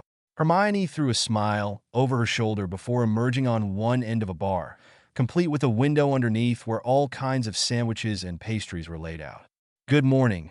The bartender sounded less enthusiastic than the woman at the reception desk. Hermione looked around the tables inside. She appeared to be his first customer for the day. "What would you like?" "An espresso and 2 croissants, please." She took out some money, making sure the tip would improve his mood. "Bon appétit." Not exactly a perfect customer service smile, but better. He even provided her with a small tray. Hermione took it and decided she would enjoy some fresh air outside. Granted, she should have known her morning was going too well to be true, because who happened to be sitting partially obscured by a decorative shrub, overlooking the cobbled street behind the hotel. What was Narcissa Malfoy doing up so early anyway? Hermione pictured her as a late riser, deigning to open her eyes somewhere around noon perhaps, so she could boss a horde of house elves to feed her and dress her for an outing. Yet those heels and the tailored robes could only belong to her. A steaming cup was placed before her, and a plate of sweets was within reach. While Hermione watched, a manicured hand took a macaron delicately and returned it a moment later, a small bite taken from it. Who ate macarons in bites, really? The same hand slid a finger through the handle of the cup and lifted it from the saucer. When it was returned, there were no lipstick stains on it. Thankfully, the shrub prevented Hermione from being able to see Narcissa's face. Only the slick top of a blonde head peeked over the plant. Yet she was certain Narcissa had noticed her, and she was suddenly aware that she had been hovering stupidly by the door for some time now. She got the urge to kick herself and repressed it by literally springing into action, which made her coffee splash over the rim of her cup, staining the white porcelain and dripping into the saucer. Resigned to embarrassing herself, Hermione set off towards the woman's table, making the rational decision to be an adult. There was no point in them sitting in two opposite ends of the cafe when they had to talk anyway. Carefully balancing her tray, she circled the shrub to be met with a flawless face. Hermione doubted it was even 7 in the morning. Was there ever a time when the woman did not look put together? Do you mind? Hermione gestured at the empty chair across Narcissa. The woman, looking very much like she minded, motioned for her to take a seat. Hermione set down her tray, glimpsing a shadow of Narcissa's infamous dung under a nose expression flit across her face. Well, she wasn't too happy about her coffee being spilled either. She sat down with a huff she attempted to play off as a yawn. Narcissa took another dignified sip and a bite of her macaron. Hermione, having foregone dinner yesterday in light of the impending Portkey journey, grabbed one of the croissants and tore into it with gusto. Her table manners resembled Ron's, yet she would allow it, just this once, since it seemed to cost Narcissa an enormous amount of self-restraint not to correct her. Hermione emptied her plate and collected the crumbs before finding the will to speak. Narcissa had just finished her macaron. We need a plan on how we're going to do this. Good morning to you too. Hermione's morning had been far from good, Narcissa's fault, even if the woman had no way of knowing. So she returned the greeting with a sardonic smile. Do forgive me for skipping to more important matters that would actually guarantee us an end to this farce. Perhaps we should start by buying you a book on etiquette. Such was the opening to a very productive conversation, in which a reasonable amount of scornful words were thrown. Hermione suggested a solo approach and was rebuffed. Threats flew, aiming to dissuade the other from meddling. Etiquette was forsaken by both parties in the form of sacrificing goodbyes. Hermione concluded she would have been better off starting the morning in the company of a good book. She was tempted to go back and tell Narcissa yellowing pages were considered better company than her.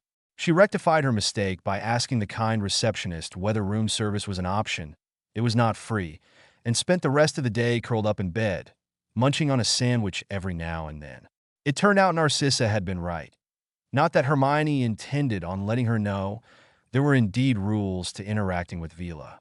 Hermione had unknowingly brought a book with the same title, along with Vila Customs and Traditions.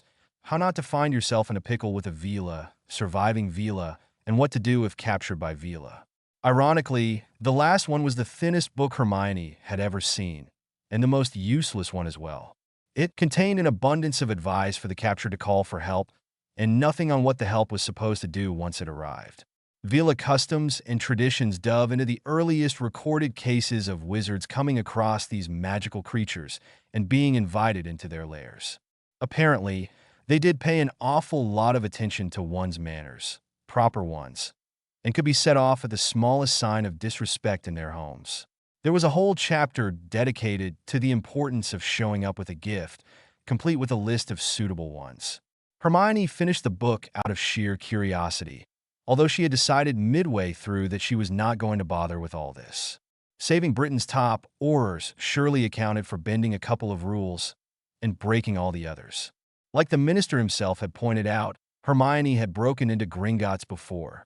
A Vila lair wasn't going to be the thing to keep her away from her friends and work, and in the company of Narcissa Malfoy, if the brightest witch of her age had anything to do with it. Actually planning a break-in was more enjoyable than reading up on it. Over the next few days, Hermione got to experience the thrill of being an outlaw once again, minus the looming threat of death. Traipsing through the city, buying various potions ingredients, and making a magical first aid kit. She had no way of knowing what condition she would find the Aurors in once she made it there. so she spent the better part of her nights brewing potions of utmost necessity. Antidote to the draft of living death, strengthening solution, calming draft, and antidote to common poisons. She procured a bezoar as well in addition to her own essence of divinity, and deemed herself sufficiently prepared for a potentially ugly scenario.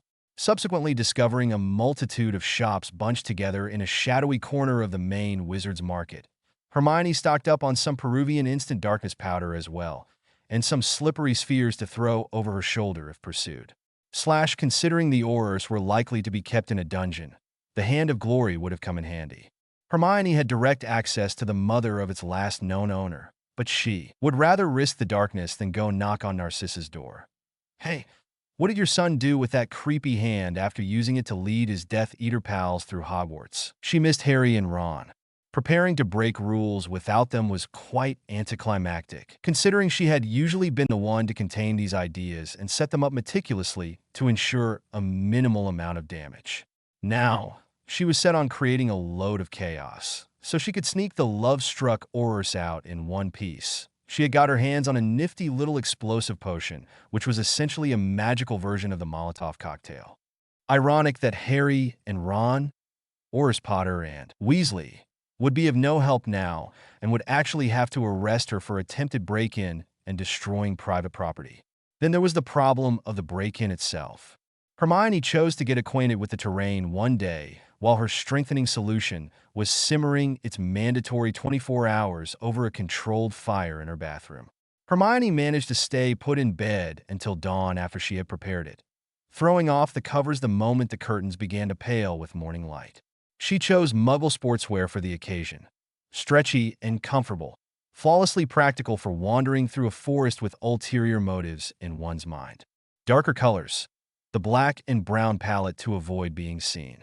Her hair was tamed into a rather frizzy bun, her preferred hairstyle for the occasional run she imposed on her body in order to keep in shape. She pulled out a pair of worn trainers. In the unlikely case she was caught snooping around, she was a professional in sticking her nose where it didn't belong. Thank you very much. She could always pretend to be a muggle who had lost track of where her workout had taken her. For added authenticity, she took the MP3 player her parents had sent her for her birthday last year and plugged the headphones into her ears. She checked on her improvised potions, stationed in the bathroom, and, satisfied she wasn't likely to start an accidental fire, she crept out of her room. Freddie Mercury's voice poured out of the MP3 as she hurried down the corridor. She had no specific reason to hide, per se, but the only fully magical establishment she had visited outside of school was the Leaky Cauldron.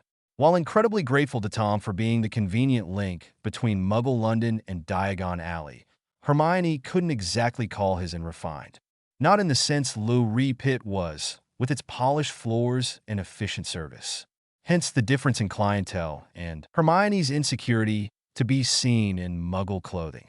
She had always assured herself she did not owe it to anyone to feel out of place beside them simply because they had grown up in a world she had believed fictional.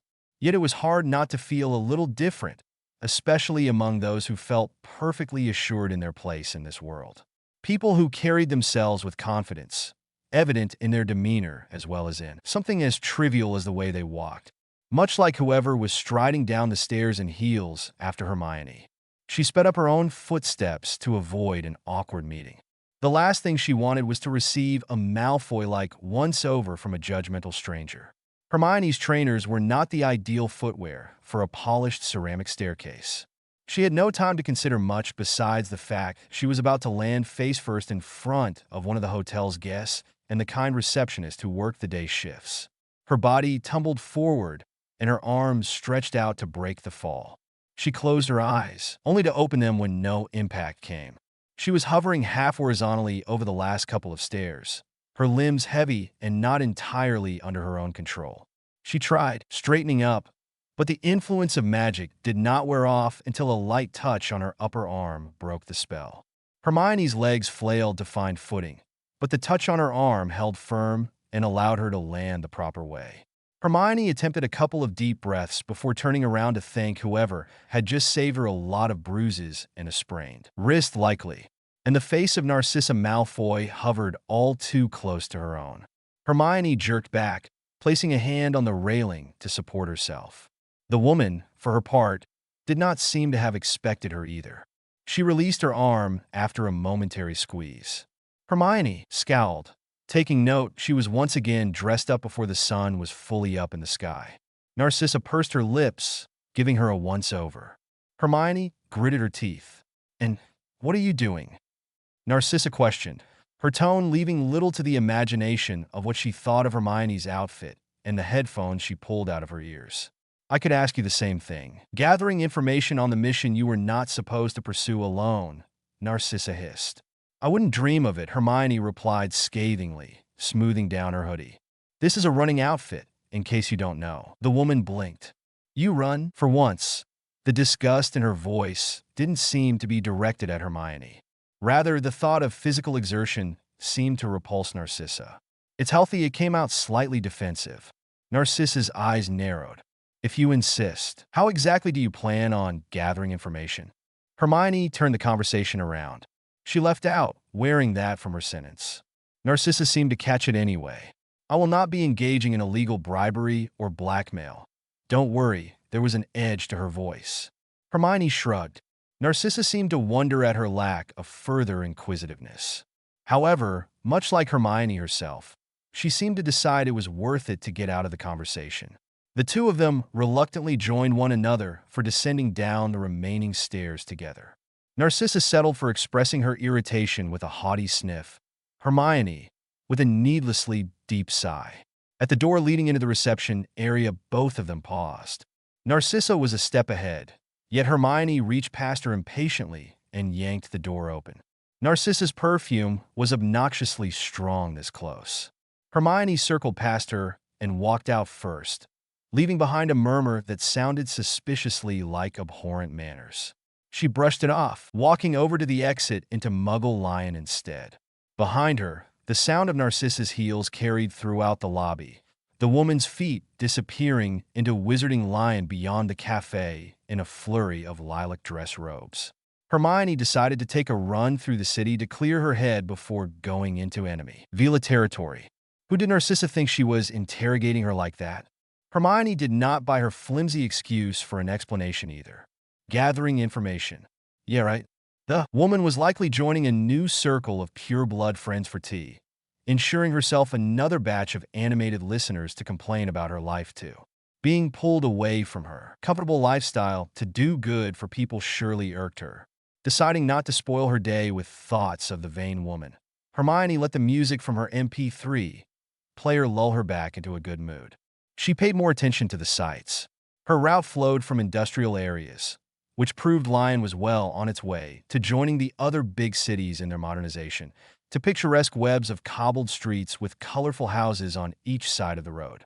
People were well on their way through the morning, and she witnessed couples leaving together for work, a father ushering his daughters out of the house and into the car to be driven to school, and elderly people setting out to buy groceries or simply take a little walk. Some of them waved to Hermione, and she waved back. When she felt sweat accumulating on her body and seeping into her t-shirt, Hermione gradually slowed down her pace to a walk.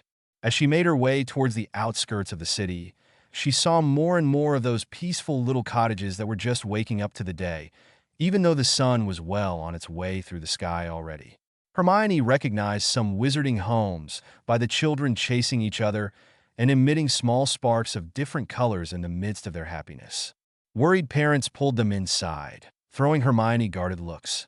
She sent out her own bout of silver sparks at a particularly worried mother, who looked like she might call the French Obliviator Squad. The closer to the edge of the city she got, the further apart houses appeared. Greenery flanked the road, and fields began to appear on either side. At one point, there was a hill to climb up, one last cottage along the way, and when Hermione reached the top, a stunning view opened before her eyes, a valley surrounded by other small hills like the one she stood on. Beyond it, the dark green crowns of trees shook quite eerily in the wind.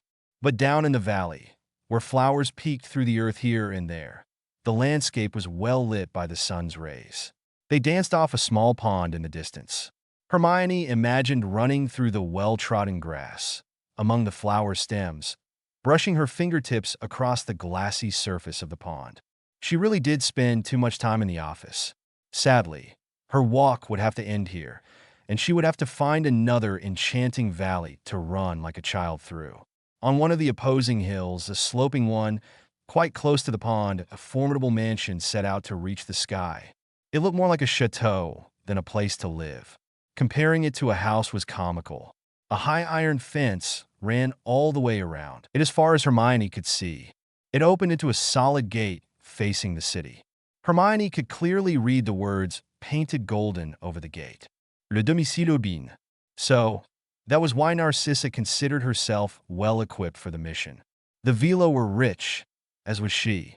And while Hermione had no problem letting her play her silly games with the hosts, trying to one-up each other and show off who had more money, Hermione's primary concern were the Aurors trapped somewhere inside the vast building. She disillusioned herself and made her way around the surrounding hills. Dropping into the valley seemed foolish and dangerous. Literally having the high ground gave Hermione enough confidence to get as close as only one hill away from the Vila home. She noticed the fence was spiky. The garden, which seemed to stretch out past the gates, was full of poisonous plants as well as Hermione could bet her place as head of department, thorny ones. Behind the garden, the yard seemed well-maintained. Statues were visible here and there, perhaps a fountain, but Hermione couldn't be sure. One thing was crystal clear. The Vila were protecting themselves and their territory viciously. Hermione knew she couldn't get closer in broad daylight, so she memorized the landscape and what seemed like possible routes into the domicile and laid out some detection charms to track the Vila movements. With a dark parting look at the base of the building where there was likely an entrance to dungeons where the Aurors were kept, Hermione plugged her earphones back in. She pulled her hoodie over her head and set off back the way she'd come, already planning her next venture further into the forbidden area. It took her 4 more visits, under the cover of night, for her to approximately locate the prisoners, analyze the Vila movements around the perimeter based on their magical traces, recognize the majority of the wards, and find the spot she would have enough time to break them. Her potions were ready, the special editions tucked away neatly. Hopefully there would be no need to use any of those things, and she could sneak in and out without alerting the hosts.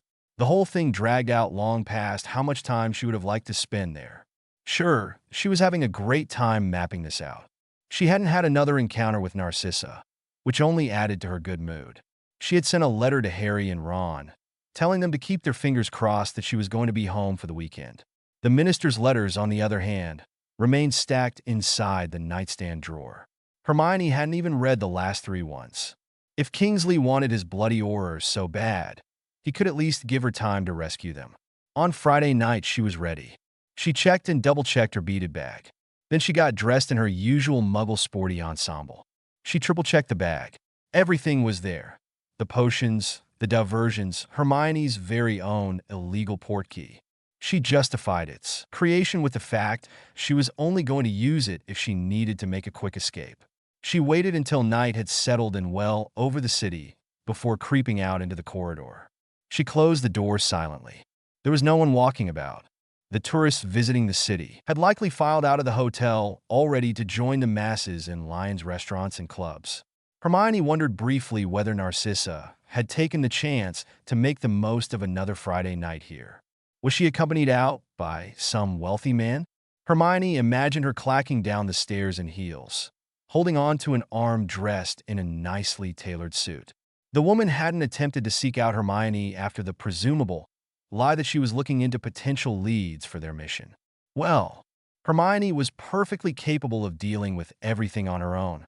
Whatever ideas she might have had about letting Narcissa know where she was going went up in flames. She'd made it this far without her.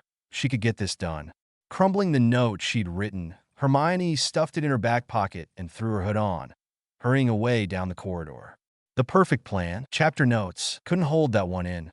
See the end of the chapter for more notes. Narcissa knew how important it was to wake up early and seize the day.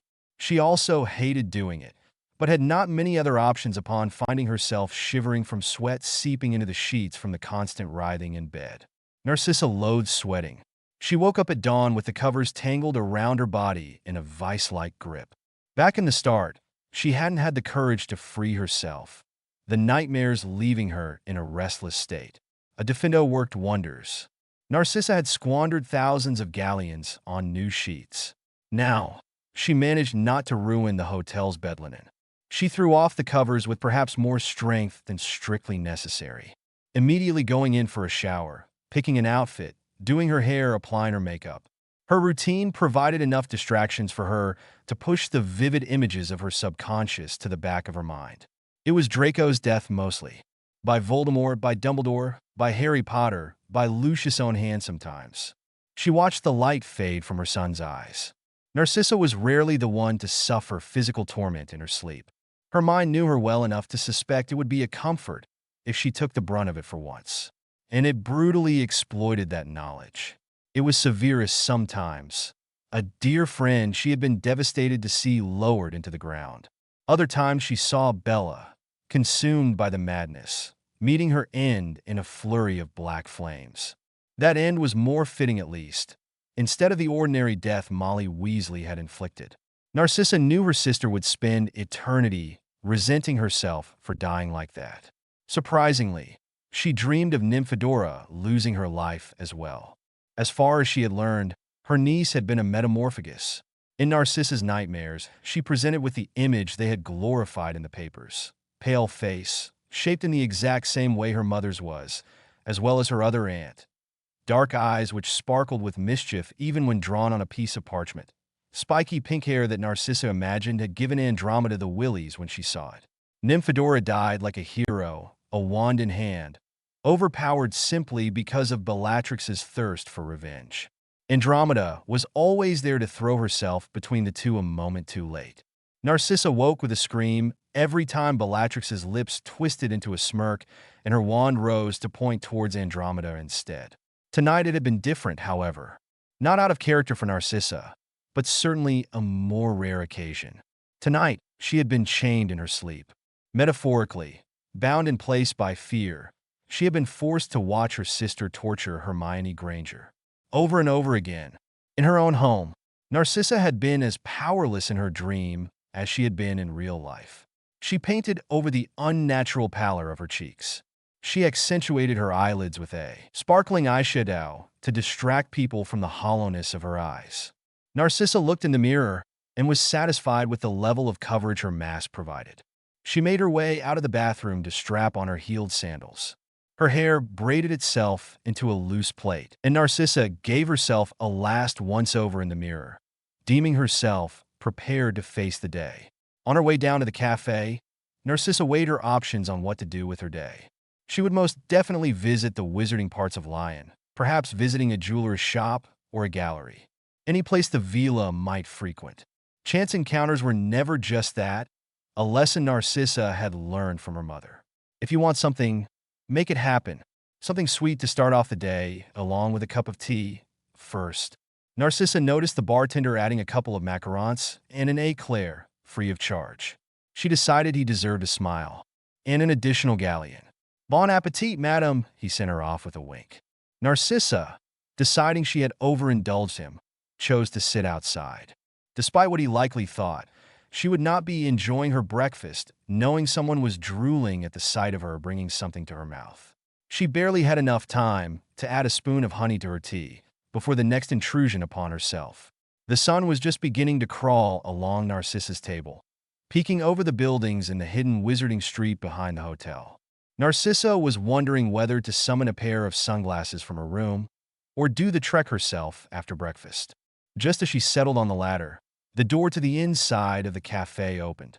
Curious how effortlessly and unassuming witch dressed in a dreadfully ordinary muggle outfit could draw attention to herself when she occupied a certain space. An admirable quality, if only it was paired with the grace of owning said space. A decorative plant was in the way of them locking eyes, but Narcissa did notice Granger's figure swaying slightly on the spot as the girl probably looked for a strategic place to sit. Narcissa was reminded of chess and took a sip of tea while waiting for her opponent to play their part. Granger seemed to make up her mind, jumping into a beeline for Narcissa's table. Bold, taking out one's knight in front of the pawn's line of defense. She came in sight in no time, pausing before Narcissa as if this was the last place she'd choose to be, normally. Do you mind? Why, yes, if she should ask. One started with a good morning, or at least a hello. Knowing her advice would be lost on Granger, Narcissa simply motioned for her to sit. The girl set down a tray of half-spilled coffee, no doubt a result of her behaving like a deer caught in headlights, and 2 croissants. Narcissa took a bite of the delicious raspberry macaron, deciding that if Granger wasn't going to maintain social standards with something as simple as a greeting, she certainly did not have to. A passive move, placing a pawn 1 square ahead. Granger began to wolf down her food like a caged animal starved for weeks. Was she afraid Narcissa would steal it from her plate? Narcissa finished her macaron in a ladle-like fashion in the face of boorish gobbling. Granger was chasing crumbs all over her plate by the time Narcissa popped the last bite of pink delight into her mouth. We need a plan on how we're going to do this, the equivalent of freeing up space for a rook to come out. Granger was steeling herself for battle. Good morning to you too. Narcissa reminded her of what her parents had apparently failed to instill deep enough. Do forgive me for skipping to more important matters that would actually guarantee us an end to this farce. Perhaps we should start by buying you a book on etiquette. Narcissa switched to an offensive strategy when it was clear the girl did not appreciate the extended courtesy. For a supposed book lover, Granger did not take heartily to her suggestion. Vitriol-laced remarks flew as chess pieces were thrown off the board in Narcissa's mind. Of course, she considered herself the winning side and smiled triumphantly when the girl stormed off. But really, did she expect Narcissa to let her do this alone? Aside from the fact it was a stupid, ill-considered, rash idea with no semblance of a plan involved, typical Gryffindor stupidity masked as courage. Narcissa would be locked up for treason the moment she admitted to the Minister for Magic she had allowed the Golden Girl to get herself killed. Narcissa finished her breakfast, her mood spiraling down into dissatisfaction. She was aware she had won a simple battle, not the war. She had entered a race against the time the brains of the Golden Trio needed to hatch a plan for action. Narcissa employed all her Slytherin tactics in her pursuit of velar attention. It wasn't exactly a favorite position to be regarded as craving notice, but it was this or being branded as the woman who got the Golden Girl dead. She was beginning to understand the boy who lives aversion to nicknames. She timed her outings well, calculated her placing impeccably, and maintained a perfect pace. Not too often, that was too needy, it did not make her interesting. Not too rare to lose the spark of interest she was sure she ignited. It took her a whole week to get recognition, but she did. Do my eyes deceive me? Narcissa contained her self-satisfied smile. Surely not. She nodded towards the plaque beneath the painting of 2 women sharing an apple. Sappho's original work. The only time she left her beloved island to hand-deliver it here. To the woman she had fallen in love with. The painting depicted a dark-haired woman with shiny black eyes and an aquiline nose, offering a bright red bitten-into apple to the epitome of beauty, sitting next to her in a garden. A white sundress covered a deliciously curvy body. A curtain of blonde hair was thrown over one side of a long, pale neck. The Vila's face in the picture surely didn't do her justice. Nothing ever came close to a Vila's otherworldly charm. It wasn't just the fact that Sappho had been better experienced with the quill than she had with the brush. A soft yet undeniably assertive aura enveloped Narcissa as someone stepped up to her to join her in admiration of Sappho's piece.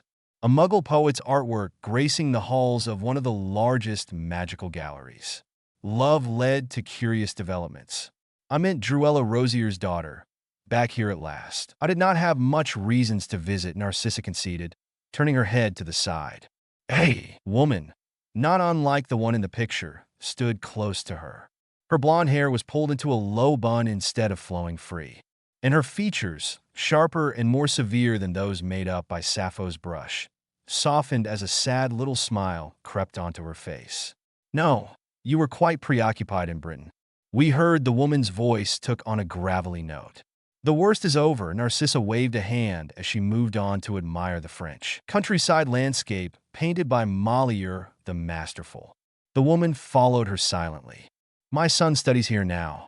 In Paris, that is. Druella showed us photos whenever we crossed paths while she was here. A most elegant young man, I would say.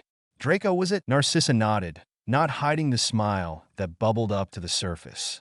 Her pride and joy, the one accomplishment she had been allowed in life. Salazar, she missed him. Shame you couldn't visit with him, the way Druella visited us with you. Do you remember, Narcissa? You were young.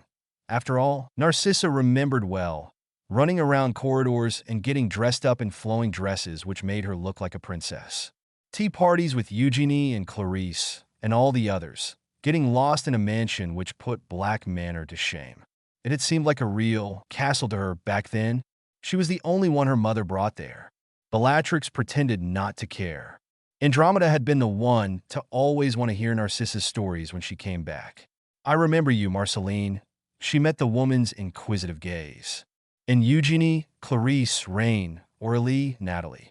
I love coming here with Mama. Marceline seemed satisfied with her answer.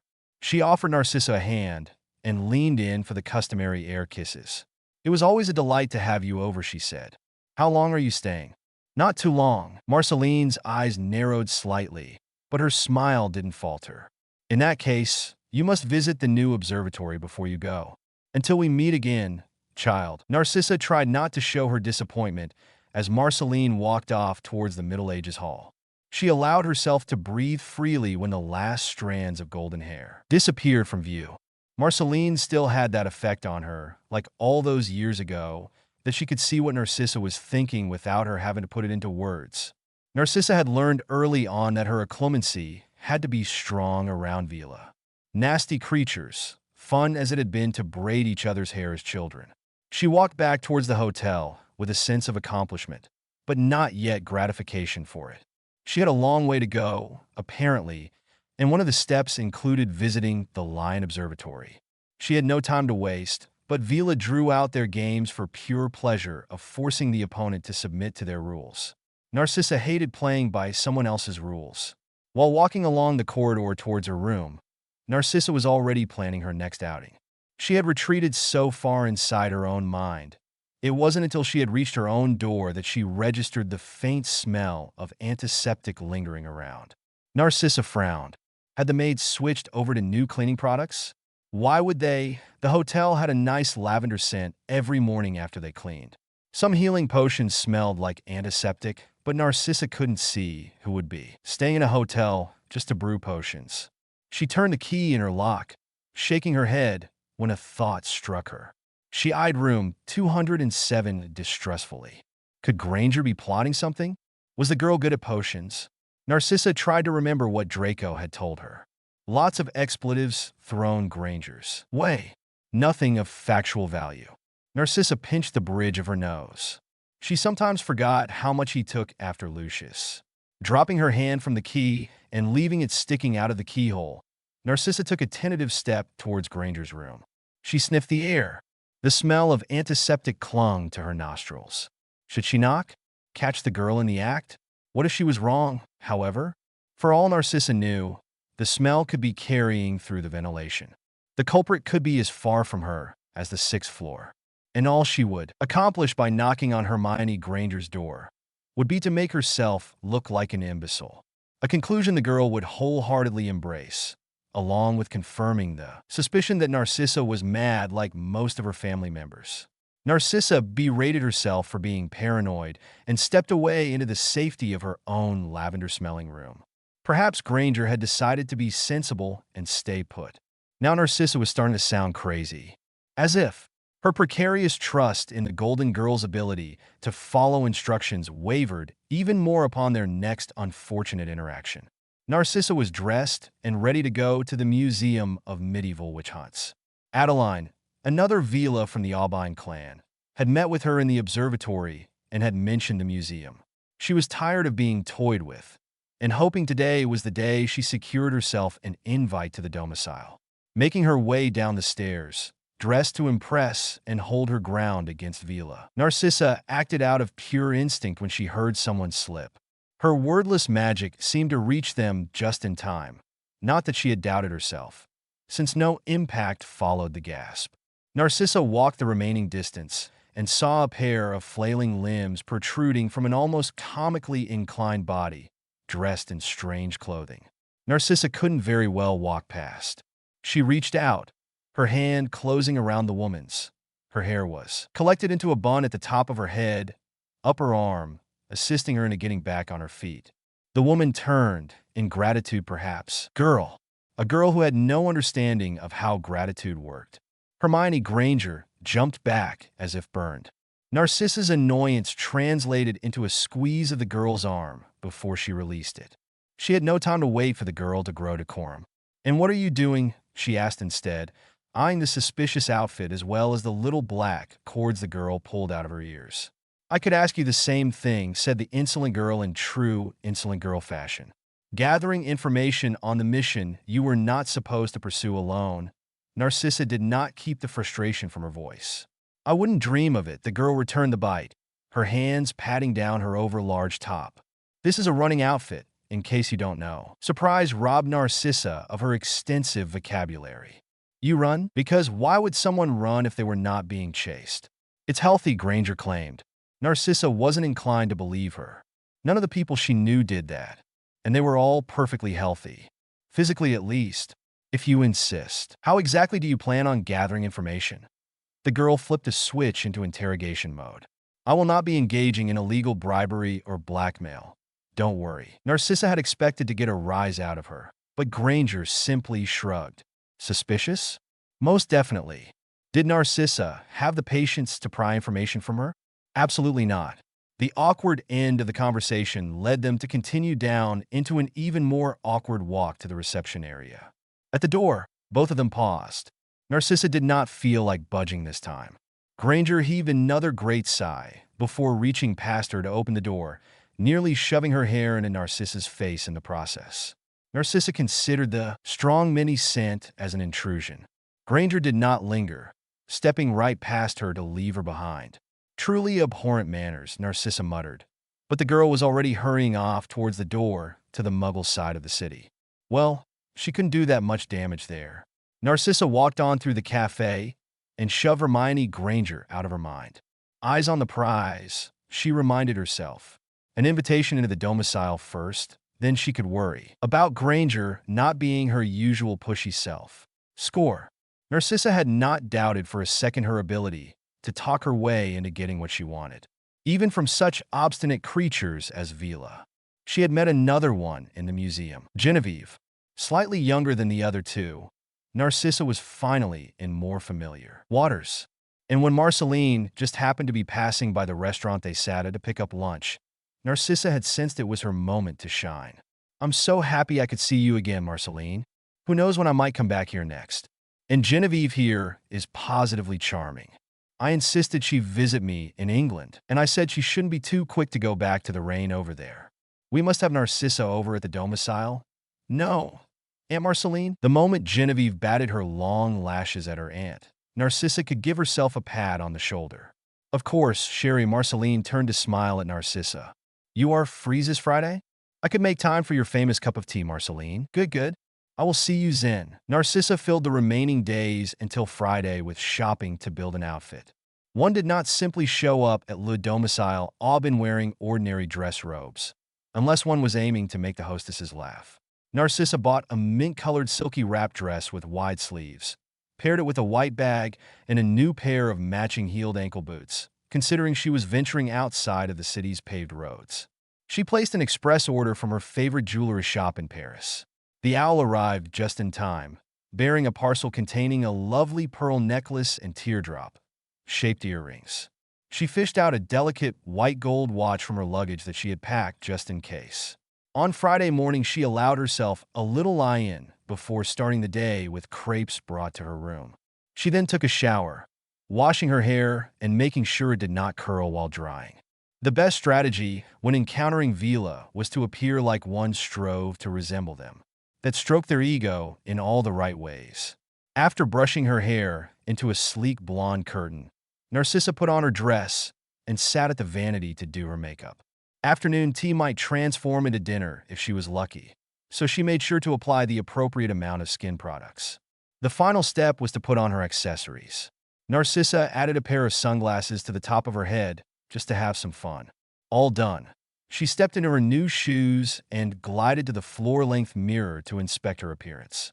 Well, She had to admit it was nice to look pretty, especially when knowing she wouldn't be the object of hungry men's stares. Nothing like looking good purely for her own enjoyment. Narcissa decided she was going to rob the city of seeing her like this, operating in the vicinity of the domicile instead.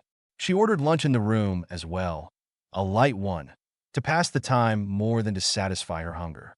While she enjoyed a plate of escargot and a glass of Sauvignon Blanc, yet another envelope found its way beneath the door of her room.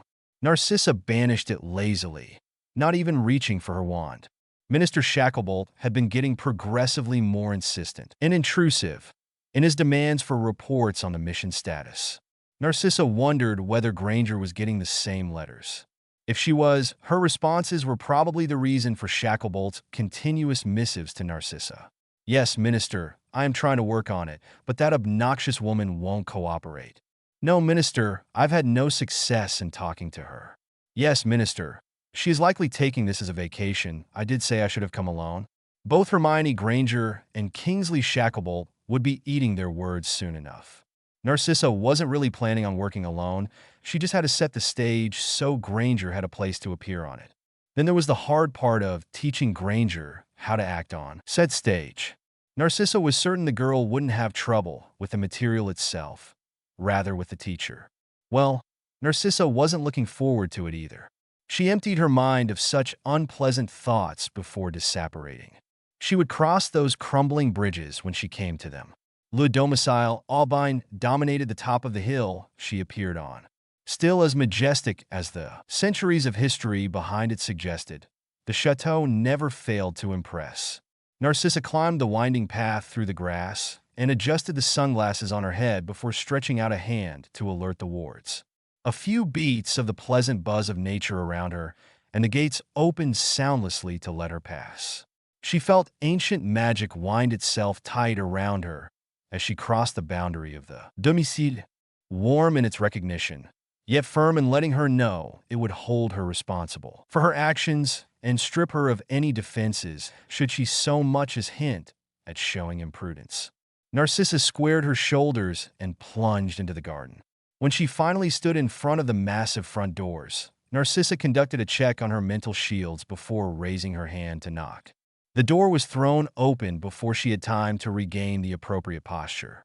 "Narcissa, how I've missed you, mon fleur." Eugenie's kisses were a pleasant form of assault upon Narcissa's cheeks and lips. The tight hug surely left creases in her dress, yet she couldn't bring herself to care. "That is certainly a welcome surprise." Narcissa pulled back to lay a hand on Eugenie's arm.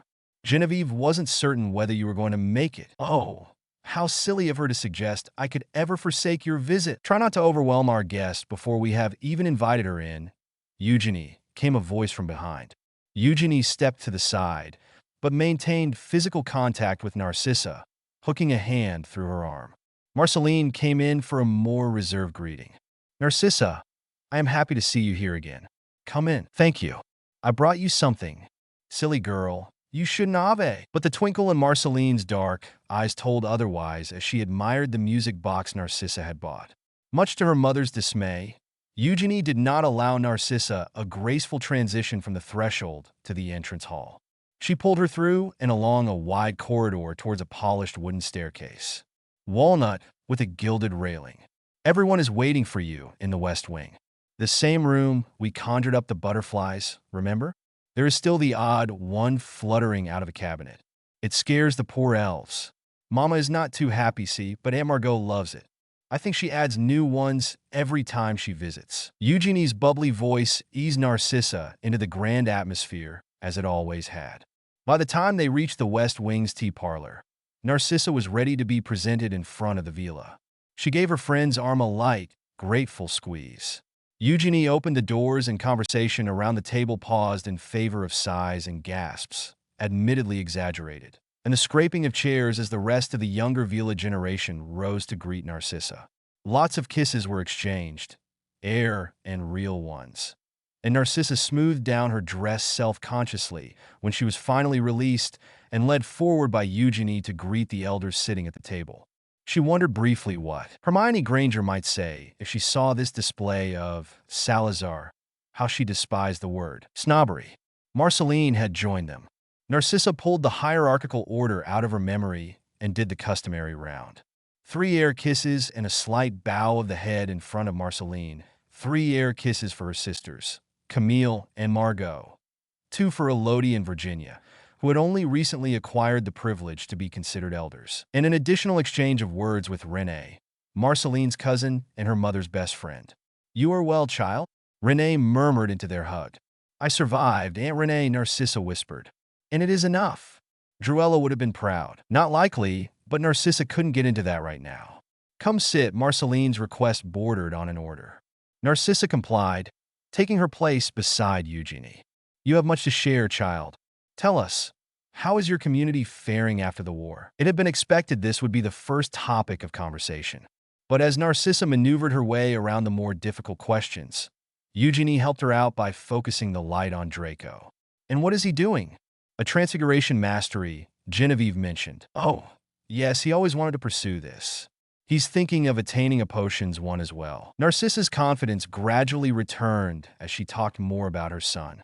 She made sure to inquire after her hostess's children as well, considering Rain had recently mothered a daughter. "Oh, Isabel is with her father now, but she is a perfect little princess. Her talons need to be trimmed twice a week already." Despite the Vila's lavish living conditions and their composed demeanor, one was always reminded they were still considered magical creatures. Narcissa squashed that thought like a bug and put up a stronger mental shield. One slip-up, and she would be dragged off to serve as a nail file for Rain's daughter. In a foolish moment of losing awareness of the direction the conversation was headed, Narcissa found herself in an awkward situation. "And what of the boy's father?" "Lucius?" Camille probed, none too gently. "You haven't mentioned him." Narcissa lowered her eyes to her teacup and lifted it to take a sip, buying time. She set it down carefully, clearing her throat. She had no idea how to navigate this. While all the value males held for Vila was the DNA needed to create daughters, their perspective overlapped with that of traditional pureblood society. The union between a man and a woman, whatever its purpose, was sacred. The graze of Eugenie's thigh against hers prompted her to fill the uncomfortable silence. "He is serving a life sentence in Azkaban," she said, her voice too timid for her liking. Marceline's lips were pursed. "I managed to divorce him shortly after the war ended." "Oh!" Camille breathed out. Narcissa noticed Eugenie's hand gripping her teacup, but couldn't reach to hold it. No one followed Camille's wordless response. "I tried to do good on my vows," but she paused, contemplating her next words. What good was it, making excuses for him? She continued, the tremble in her voice gone. "Lucius was the one who broke his first, when he invited that creature into our home and allowed Draco's life to be threatened." She half expected to find herself disarmed before the end of that sentence. It was Renee who spoke next. "A mother's love for her child is unmatched." And just like that, the tension evaporated into thin air when Marceline's expression softened and Camille reached to place another sugar cube in her tea, nodding to herself. "Will you remember saying that if I fail my exam, Mama?" Clarice poked at her mother. "Don't talk nonsense, child," Renee scolded. Narcissa felt Eugenie's hand slip into hers, a thumb gliding over her knuckles. The teapot was refilled time and time again, and Narcissa swelled with pride on the inside when Marceline waved away her third insistence that she needed to go. She did not wish to overstay her welcome. "Don't be ridiculous, girl," Marceline cut her off. "Druella's daughter is family, and unable to overstay a welcome." "If only all Brits had her sense of propriety," Margot muttered into her teacup. The women around the table shared smiles and stifled laughter at an inside joke Narcissa seemingly wasn't privy to. "I feel like I'm missing something." Narcissa kept her tone light and her smile politely curious. "Your minister is," Elodie chimed in. More laughter. "No political matters on the table," Dee, Virginia reminded, though her lips had stretched into a smile. "Oh, it's hardly political, and it hardly concerns our guest," Marceline reminded them. "This one, or the secret one?" Margot glanced at her sister. Marceline's lips pursed again. Narcissa's blood ran cold. "I am not your only guest, Marceline." "Why? I shall have to be offended for being invited separately." Narcissa injected humor into her voice, but she slid to the edge of her seat. Eugenie's fingers gripped hers in warning.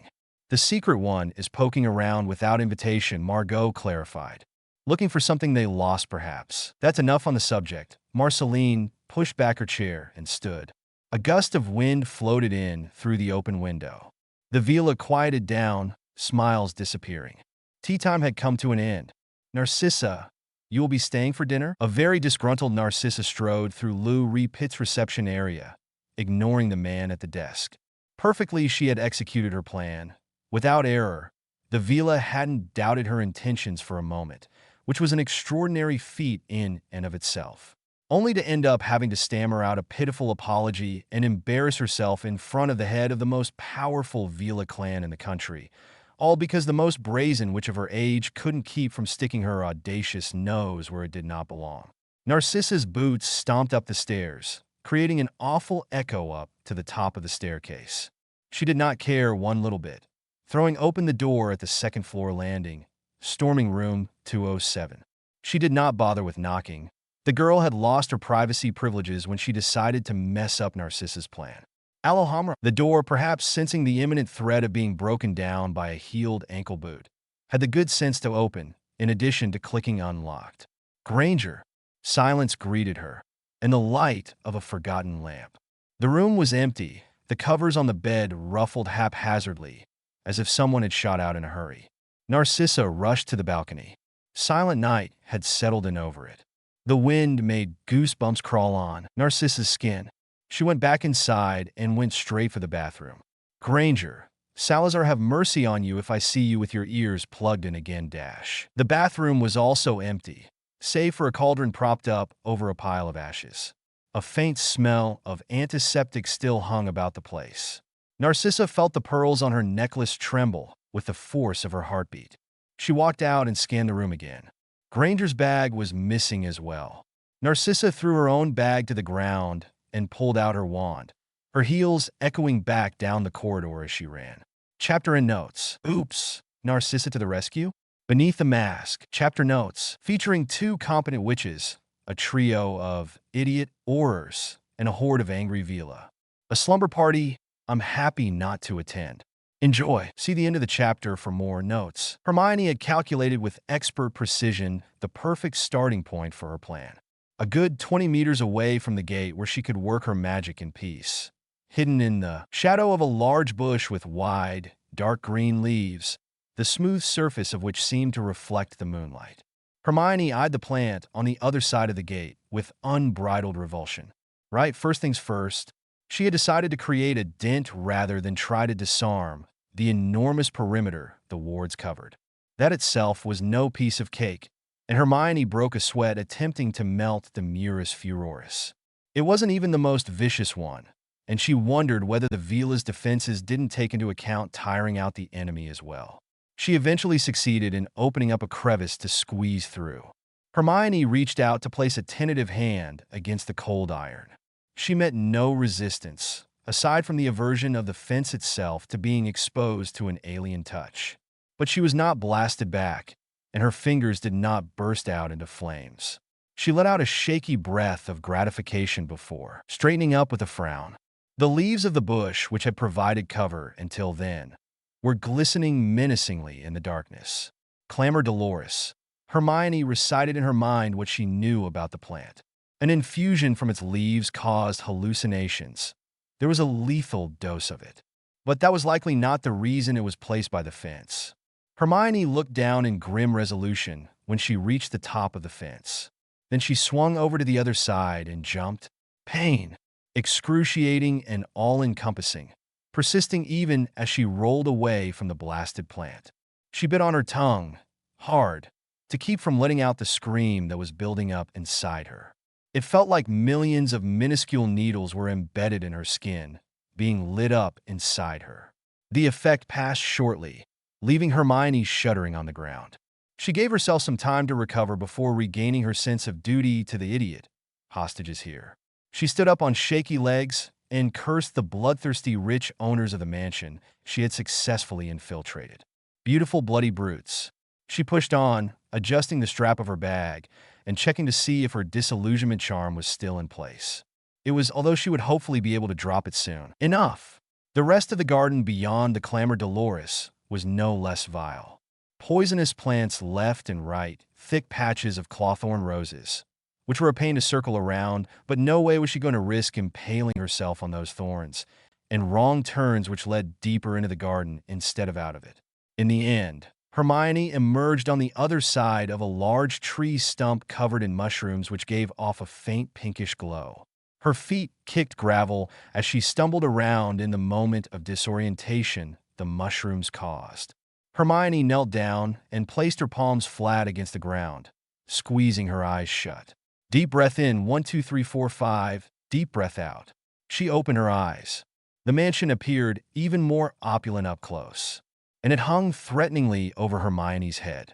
The unblemished stone walls and the curious carving in them distracted her from the magnificent statues of commemoration littered all over the yard. It wasn't until her eyes fell on the infamous Fontaine de Butte that Hermione remembered reading about Le Domicile Aubin being recognized as a landmark of wizarding culture in France. Under different circumstances, she would have loved to visit the place as someone other than a trespasser, but as it currently happened, Hermione walked right past marble statues worth at least 10 times her weight in gold. Scurrying towards a hidden door, she had managed to observe the villa magicking trays of food into. Hermione was glad it was closer to the edge of the house, far away from the front doors and the undoubtedly breathtaking interior of the domicile. The trapdoor opened beneath a measly cover of vines, which Hermione managed to shoo away with a simple distraction charm. She had expected a surprise backfire, a dead end. Anything but the doorway practically melting away and revealing a stone staircase spiraling down beneath the ground. Too easy? She had lived through a bloody war. She deserved a little easy. Adjusting the beaded bag hanging from her shoulder, Hermione gripped her wand harder and descended into the darkness. "Lumos," she whispered. The tip of her wand lit up her surroundings. The stairway led her deeper down past niches in the walls housing the occasional candle. Hermione shivered in the suddenly cold air. Didn't mansions usually have crypts? Reaching the bottom, Hermione's footsteps echoed as she turned to look around. She had certainly dropped into a large enough chamber to be the entryway of a crypt, yet the lack of coffins helped a bit with Hermione's racing heart. She extinguished the light of her wand when torches on the walls burst into life, bathing the place in a warm, yellowish glow. Near the center of the chamber, a statue became visible in the light. Perhaps this was a tomb rather than a crypt, housing the remains of the first ever leader of the clan. Hermione had read up on her. Leonie Aubin, one of the first Vila to be mentioned in historical records. From afar, the statue looked as if it was reaching out to catch something, arms thrown ahead, legs tangled mid-jump. The movement, chiseled in stone, seemed less than graceful. Not exactly what Hermione imagined as an image vain creatures such as Vila might choose to pass on through generations. Upon closer inspection, Hermione noticed the statue did not even portray a woman. The stone face was decidedly male, even if judged by the pointy beard only. Strange.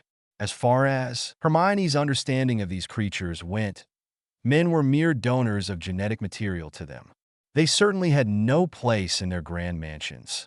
So what had this one done to deserve a whole underground chamber to himself? Deciding she could work on figuring that out when she was safely out of said creepy chamber, Hermione moved on, spying a door on the other side. She crossed the distance and wrenched it open. Now this Hermione had expected, and yet it was no easier to willingly step into a dungeon. Besides the cold, it was damp, a stench of mold hanging in the air. No torches lit up when Hermione fully stepped in. Her feet padded directly onto earth. The luxury of stone was left for the first chamber. Here, the only luxury seemed to be the lack of rats. Cells lined the walls on both sides of Hermione. The solid iron bars gleamed bright, as if they hadn't been collecting grime for centuries. She performed a diagnostic charm on one. Runes burned in midair. Magic repressors. Hermione waved her wand to make them disappear and called out, "Rubens! Sully! Holden!" The quicker she found them and got them out of here, the better. Prolonged exposure to magic repressors was draining. She was met with silence. Come on, really? She tried again despite beginning to worry. You three clearly haven't read the book on how to call for help. She ran forward, using her wand to throw light in each cell. Empty, one after the other. They couldn't really be. Who are you? All the wrong questions. Hermione headed towards the disembodied voice, where it would have been more suitable, don't you think? She had come to stand before one of the last cells in the row. The wand light allowed her to glimpse two outlines sitting on the ground in the far corner. Huh, weren't they supposed to be three? Oh, bugger that Hermione shielded her eyes. Lumos Maxima. Ow! Bit of a warning would not have hurt you, lassie. Hermione squinted, gradually allowing herself to get used to the bright light hanging in midair over the cell now. Inside, two men kicked dirt as they straightened up and dusted their cloaks off. The Auror insignia was sewn on the chest of their robes, and a mom brooch held their cloaks around their necks. Their footsteps fell heavy with the dragon hide boots. Both of them showed no signs of malnourishment. Still, they remained too. Blimey, souls, that's Hermione Granger. One of the men pressed his face into the bars. Piss off, you old coot. Ain't no way, Dash. And in good spirits. Was this a Vila-created diversion, or had Hermione actually not needed to throw herself into a pain-inducing plant to save these? You absolute morons! She grabbed the bars of the cell. The two Aurors sprung back out of reach. Your whole department is going crazy over you three bollocksing your mission. And here you are, looking like you just came back from tea with the Vila. The minister had to. Sent people out to get you. I could have been out with my friends right now, but no, Dash. That was a lie. Hermione would have been in bed cuddling Crookshanks with a book propped open. The half-wits didn't need to know that. Are they here? Holden came close again, batting away Hermione's grabbing hands. Is Harry Potter with you? Of course not, Hermione scoffed. You had to be rescued quietly and without much fanfare. Does that sound like Harry Potter to you? Don't sound like you either. You were the one who impersonated Bloody Lestrange when you blew up Gringotts, lassie. Hermione held Holden's eyes for a moment before pushing away from the cell with a laugh. Told you I'm too much of a risk for the job, Holden. He had been one of the senior Aurors to train Harry and Ron. He had tried acquiring Hermione for the team as well. Alas, weren't you supposed to be three? She finally voiced her worry. The men locked eyes briefly before bowing their heads. Hermione gasped. We don't know what happened to him, Sully declared. Ian Dash. No. Sully interrupted Holden stubbornly. Once we're out of here, we'll get him to a healer. There's got to be something that can be done. Hermione suddenly remembered the statue in the previous chamber. She looked Holden dead in the eyes. What happened to him? Holden sighed heavily. Hermione clapped a hand over her mouth. Turned to stone. The closest thing she could imagine, and had unfortunately been a victim to, was complete petrification. That had been unpleasant enough and barely reversible. What had the power to actually turn a living being to stone? Let's get you out of here, she said shakily. We'll get Rubens and we'll figure it out. We've got wands, but our magic is good for nothing in here, Holden spat bitterly. There has to be a way out, Hermione said, thinking back on the runes she had seen. There had to be a way to neutralize their effect. I could try to transform the runes. Breaking the enchantment itself would be hard down here. Too much magic in the ground. Or you could try, I don't know, unlocking the cell? Hermione, her eyes already used to the darkness, could see her plainly where she stood, outlined by the torchlight from the chamber. Narcissa Malfoy, the bloody show-off, all dolled up in a pretty dress, her feet clad in heels, expensive jewelry adorning her ears and neck. Had she come to play the knight in shining armor in a princess get-up? Vila, Holden shouted. Granger run, worse, Hermione muttered. Narcissa was advancing on them, not once stumbling in those heels. Quiet, you dullard, she fired at Holden, who stared as she came closer. No way in the seven bloody hells. Tell me. Narcissa ignored him and headed straight for Hermione, stopping a hair's breadth from her face and jabbing her finger into her chest. As the brightest witch of her age, are your plans always this stupid? Or was this a one-off? Hermione slapped her hand away, crossing her arms over her chest. Tell me, she mimicked. Do you always show up where you were least needed or wanted? Or is this a one-off? Right, because you absolutely did not need help. I got this far. You got yourself trapped in a dungeon while a horde of Vila is planning to attack you. And how, pray, did she know that? At least I managed to get to the Aurors. Hermione spat. Did I interrupt you playing dress up? Narcissa released a guttural sound of frustration Hermione hadn't believed her capable of making. It was enough to shut her up for the time being. Not to be rude, Sully called over from inside the cell. But would you mind saving your yelling at each other for when we're out of here? Assuming Malfoy's here to help, Holden added darkly, drawing a wand from his pocket. It's black, Narcissa smiled tightly. It's not my problem either way, Holden snapped, raising his wand to point at her. What are you doing here? Kingsley sent her with me, Hermione explained, grudgingly trying to diffuse the tension. So, let's not draw wands on one another, yeah? It's inconsequential either way, considering he couldn't do anything with it if he wanted to. Merlin, did the woman make Hermione wish to abandon every thought of extending a hand? She scowled, pocketing her wand. Finally, Narcissa directed a ball of light towards the dungeon wall. Ah, there. A chain of keys was hanging from a rusty nail on the wall. Narcissa pushed past Hermione, reaching to take it. Wait!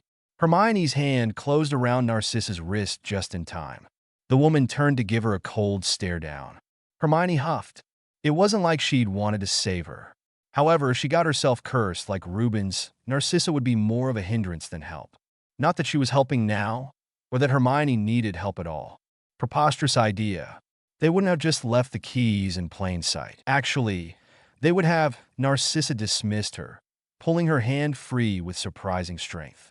Seeing as they know you're here, this is just the beginning of their twisted little game. She grabbed the keys and set off back towards the cell to find the right one. How do you know that? Hermione scoffed in disbelief. The look Narcissa threw her was pure venom. You have your ways of snooping around, and so do I. The woman redirected her attention towards setting the Aurors free.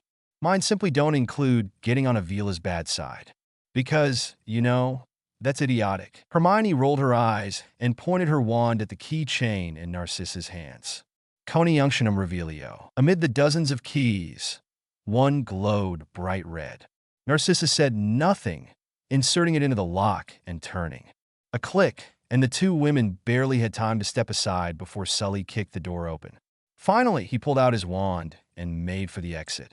Let's make these shrews pay. Hold it, Sully. Impedimenta. Narcissa's approach was firmer than Holden's, and also more productive. Sully got suspended mid-stride. Oi, release him. As long as there are no more displays of rashness, Narcissa drawled. Hermione heaved a sigh and canceled the spell. Sully rounded back. If you pull another trick like that, dash. Yes, yes. You are an Auror and you have the power to arrest me, Narcissa interrupted with a bored expression. Why don't we save that until after I've helped get you out of here alive? Hermione had to stifle a laugh upon seeing Sully's mouth opening and closing like that of a fish. She shook her head, focusing on the task at hand. Merlin forbid Narcissa believed she was funny. We have to get you out of here, dash. Not without Rubens. Holden cut in, crossing into the chamber and performing a mobile corpus on the stone statue. I can't believe that's him. Hermione shook her head. Did you think the Vila's decorative piece of choice would be a statue of a man? Narcissa asked drily. But what happened? Hermione ignored the sarcasm, pressing for information. He got hit. Didn't Kingsley tell you what we were sent here to retrieve? Holden turned to her as they followed Narcissa towards another door set in the stone. No, Hermione replied distractedly. Hey, I didn't come down through that one. Of course you didn't. Narcissa opened the door. And if you would like to leave the way you came and face the hostesses, be my guest. Sully flashed Hermione an apologetic smile to let her know he wasn't too happy about receiving orders from Narcissa either. In you go, Miss Granger. We're right after you. This place was colder than the dungeon, but very well maintained. The ground and walls were smoothly lined in stone, unmarked by crevices. The whole space was eerily pristine, arranged perfectly to create a deathly aesthetic. Tombs lined the walls. Solid marble structures, at the head of which life-size statues depicted the graceful figures and beautiful faces of long-lost Vila. There was a niche in the wall behind each statue. Hermione could see candles burning there, dripping wax into little tubs of sand. She had been right that a mansion such as this would have a crypt. Her hands itched to glide across the glass plaques by each tomb. She wished she could read the inscriptions left behind by the Vila for their sisters. Don't mean to sound disrespectful, but why are we with the dead? Sully's voice sounded behind them. Hermione looked at Narcissa, who was hurrying towards the other side. Because there's a way out through here, the woman called over her shoulder. Won't they be waiting on the other side? Hermione asked irritably. They could have used her way out if they were going to face Vila anyway. Doubtful. Considering they would expect the intruder not to know about it, Narcissa dismissed her. Hermione bristled, walking over to confront the woman who was tapping her wand against the stone wall. And where does this path lead? Narcissa winced. Inside the house. Inside the dash, Hermione took pleasure in the way Narcissa grimaced at her high-pitched squeak. Inside the bloody house swarming with the murderous Vila we're trying to avoid? Holden and Sully came up behind her, Rubens floating along. Not a first option, Lassie Holden sighed, but our best one if what she's saying is true. And are we sure we trust what she's saying? Hermione suddenly decided she very much liked Auror Sully, along with his snarky personality and the ward on his ear. We don't have much else to go on with, Holden said. And we could always use her as a human shield if she decides to betray us. Narcissa had found the right spot to open the door. She tapped her wand 3 times, and the wall melted into an archway. She looked Holden straight in the eyes. Glad to see we're returning honor and chivalry among the Auror ranks. After me, I suppose? Hang on. Hermione caught her wrist to stop her again. Narcissa flashed her a murderous glare. Hermione let go as if burned. I prepared for a no way out, she explained. I've got a Portkey I can activate here. She stuck her hand in her bag under the other's bemused stares and pulled out a pair of old potion scales. Narcissa, looking half exasperated, half impressed. Hermione must be delirious. Eyed them with something akin to hope before blinking it away. Of course, Hermione Granger came prepared, except that there is an anti-Portus ward on the whole grounds. Wards can be broken, Hermione argued. So, I noticed on my way in, Narcissa commented. Hermione couldn't quite catch the inflection. She abandoned the effort of understanding the woman when a soft rumble echoed throughout the crypt. What was that? Sully looked back. That was our hostesses announcing we're late for the party. Narcissa whipped around and cast a colloportus, hitting the main entrance with unapologetic accuracy. Hermione had to try very hard not to be impressed. We have to go. Breaking the ward down here would be extremely time-consuming, not to mention draining. Hermione couldn't argue with that, and not for lack of want. In we go. Then Holden maneuvered Rubens around them and entered first. If we die first because of you, old man, Sully made his way into the tunnel as well. Narcissa raised an eyebrow at Hermione. Oh, fine, but I'll lay out some distractions for when they come in. Inside the crypt? Narcissa looked outraged. Would you like me to run back and place them in the dungeon? Hermione had already taken out a handful of slippery spheres. She threw them on the ground, and they scattered between the tombs. Narcissa waved her wand, making them disappear. Hey, I moved them to the chamber, the woman said, looking entirely too pleased. Shall we? Hermione plunged her hand back inside her bag. Maintaining unwavering eye contact with Narcissa, she took out a single sphere and let it bounce off the stone floor.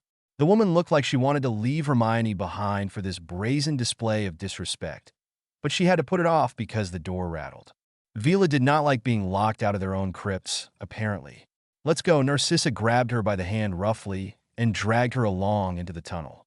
Hermione heard the archway morph back into stone behind them.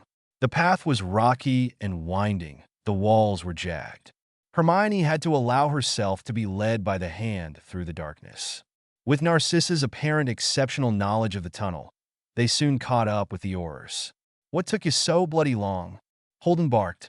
We thought we'd have to come get ya. We were conducting a desperately needed lesson on etiquette, Narcissa muttered waspishly. Mind your heads now. They climbed up half a dozen stairs, and Narcissa released Hermione's hand, finally, to press against a trapdoor above them.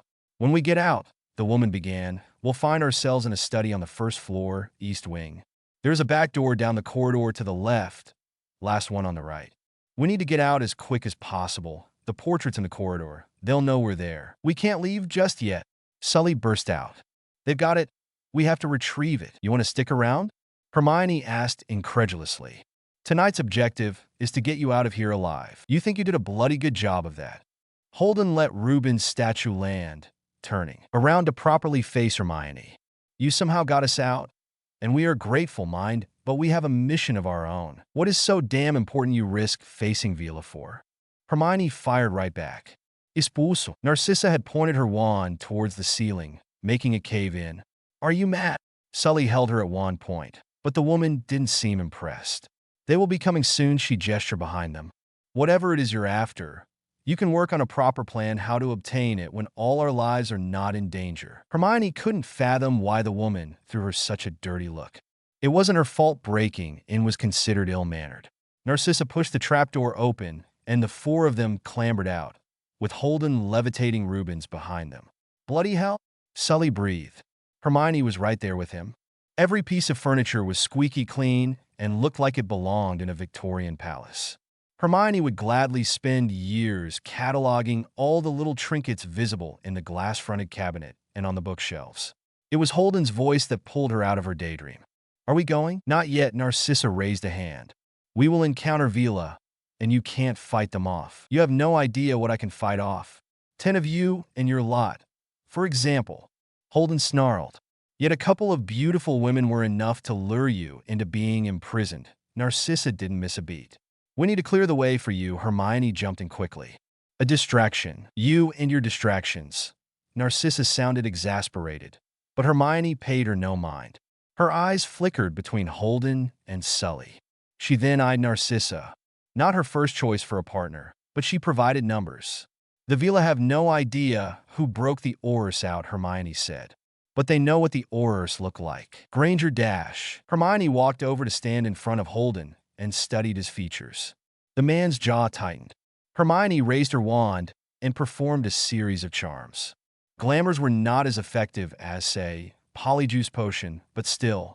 You're mad if you think I'm letting you do this, Holden grabbed her hand. Hermione was done, however, and judging by Sully's reaction, she was successful as well. You're bloody twins, Hermione observed Narcissa, eyeing Sully with a look of resignation. She felt a smile tug at her lips when the woman's eyes paused on his ward. Salazar. Hermione did not manage to contain her laughter when Sully's head popped up on top of a body, hugged in a dress. Oi, can't you do something about those clothes? Both Hermione and Narcissa replicated the Aura uniform, complete with the insignia on their chests. Bloody heroes, traitors, and Vila. Bugger all of you. Holden was fuming, but Hermione had already headed for the door. You better not die here, Granger, he warned. Potter won't let us hear the end of it. Hermione was about to answer that when the floorboards shook beneath their feet. And now you know how I feel, Narcissa kicked the trapdoor closed. Signa. It glowed silver for a moment, before its hinges turned to stone. They will break through that.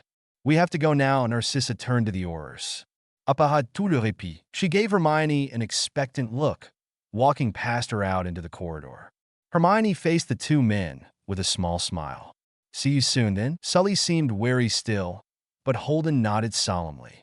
Mind you don't look them in the eyes, the old man called after her. Hermione shook her head, unable to mull over his words right now. Crazy bunch, Aurors. Bang! She looked ahead to see Narcissa had blasted a hole through the ceiling. One of the crystal chandeliers, oh yes, plural, above was hanging lopsided, holding onto a last screw. Are you trying to bury us here? Hermione snapped. Distractions, girl. How else are those three going to make it out? Hermione took that to heart, blasting a portrait on the wall. The Vila inside left the gilded frame with a scream, leaving behind a singed blank canvas. Narcissa frowned with Sully's bushy eyebrows. The ward on her ear danced as she turned to run. Hermione followed, deciding against asking where they were going. She heard a screech behind her. The distraction was evidently working. Narcissa rounded a corner and opened a hidden door into the wallpaper. How did you know that was there? Hermione asked. Memory, Narcissa muttered, already climbing up the steep staircase. Hermione panted, trying to keep up. Wizards and their lack of lifts. Hang on, Memory. You've been here before? Narcissa said nothing as she opened another door on the next landing and crossed the threshold into the second-floor corridor. Her unwillingness to share the story turned out not to matter anyway. When Hermione bumped into her where she was standing frozen in her steps, the look in the woman's eyes was enough of a giveaway. Hermione assessed the situation. A Vila, a creature with scaly indigo blue wings and talons the size of kitchen knives, was suspended in midair before them, sizing them up like dinner. Narcissa was staring at the creature with fear. There was something else beneath the surface as well, which Hermione had no time to uncover right now. The conclusion: Narcissa seemed to know who they were up against, and it was enough to rattle her, which meant the situation was spiraling out of control. Ah, did you two get lost? The fireball, which Hermione had been expecting, did not come. The Vila lowered herself to the ground slowly, her wings retreating into her body and her talons shortening to a neat manicure. Her face slowly morphed into the human norm, then the skin smoothed. Additionally, and the features softened. A young woman was standing before them, with a wide smile and kind eyes. "Let me help you. I can lead you out of here. Just take my hands." Hermione wondered whether playing the part of dumbstruck men wouldn't be the better option here. Narcissa, however, had molded Sully's face into an expression of terror when the Vila revealed her face. The creature caught on lightning fast. "Oh, but you are no men." The wings were coming back. The beautifully painted lips were stretching into a beak. The Vila's eyes glowed blue. "Who's hiding there?" And there was the first fireball. Hermione knocked into Narcissa, the two of them narrowly escaping being obliterated. "We have to fight. The others will come," Hermione yelled. The Vila laughed, throwing another fireball at them. Hermione barely had time to block it with a shield. The shield exploded. This seemed to shake Narcissa from her trance. She pushed Hermione aside, drawing her wand. Fulguro, a flash of bright light, blinded the Vila for a moment. The resulting screech made Hermione cover her ears. "Break the ward!" Narcissa was readying herself for another attack. "We need to take your Portkey out of here." Hermione watched the Vila wave a hand. The carpet beneath Narcissa's feet reached to hold her in place. Narcissa cast a Defendo to rip it to shreds before aiming for the Vila. "Ignis Serpentis. Let's see how you like fire." Hermione tore her eyes away from the vicious fight, so Narcissa could hold her own. Totally unsurprising for someone who had shown up in heels and a dress. Could the woman not be a walking contradiction for just 5 minutes? Now, breaking the Portis ward. Nasty little bugger, considering it was a mix of standard enchantments layered with arithmancy equations. Hermione traced a hexagon with her wand. The first equation presented in the form of glowing symbols in midair, and she got to solving. Behind her, the mansion itself shuddered with the force of the duel. Hermione couldn't resist a peek over her shoulder every now and then. Narcissa was hurling hexes and curses faster than it ought to be possible, and blocking the enemy fire with enviable strength. The fight resembled a dance, sprinkled with familiarity. For a moment, Hermione imagined she could recognize Narcissa beneath the glamours, when the haunted look returned to Sully's face. She returned to solving the equations. Just a while longer. Hopefully, the real Holden and Sully had already escaped, and Hermione and Narcissa could follow without having to face the whole Jolly Vila bunch. She tried to block out the sounds of the duel and concentrate. The last equation disintegrated into fine dust when Hermione solved it. Now a good place to aim for the final step. Frange Murum Portis. Hermione pointed her wand at the window. Her head spun with the force of the spell on top of the glamour she was holding. The window shattered into a million tiny pieces. In the wake of the Vila's scream of fury, a quiet swoosh could be heard, the whisper of a shield going down. Hermione turned to Narcissa in triumph. Narcissa was hanging in midair, her glamour slipping, patches of pale skin showing on Sully's tanned face. "Who are you?" A different Vila was holding her captive. The body of the first one was slumped against the opposite wall, seemingly stunned. This one looked older. She had golden wings, and her face was hideously wrinkled in her transformation. Hermione noticed a pendant hanging around her neck, silver gleaming against the dark purple robe she was wearing. A snake with a pair of shiny onyx eyes. Narcissa gasped for breath. Hermione looked up. Holden's voice echoed in her ears. "Don't look them in the eyes." "Exorato." Hermione squeezed her eyes shut. Another screech. The sound of wood splintering as a cabinet fell in the Vila's way. A dull thud. She threw herself forward, risking an eye open to see Narcissa lying face down on the ground. Blonde hair spilled around her. Her glamours had faded away. Hermione fished in her bag for the old scales. "Portis!" She spoke the incantation, hearing the cabinet behind her being forced out of the way. The scales glowed bright blue. Hermione clutched Narcissa's shoulders, turning around. The younger Vila was hovering over her. Hermione felt a jerk behind her navel and a pinching sensation in the back of her neck. Chapter and notes. A little Latin lesson to clarify, if needed. Murus furoris, wall of fury. Clamor doloris, cry of pain. Coniunctionum revelio, reveal the match fulguro, flash original. Ignis serpentis, fiery snake. Frange murum portis, break the portis wall exerato, to blast. Please, drop by the archive and comment to let the creator know if you enjoyed their work.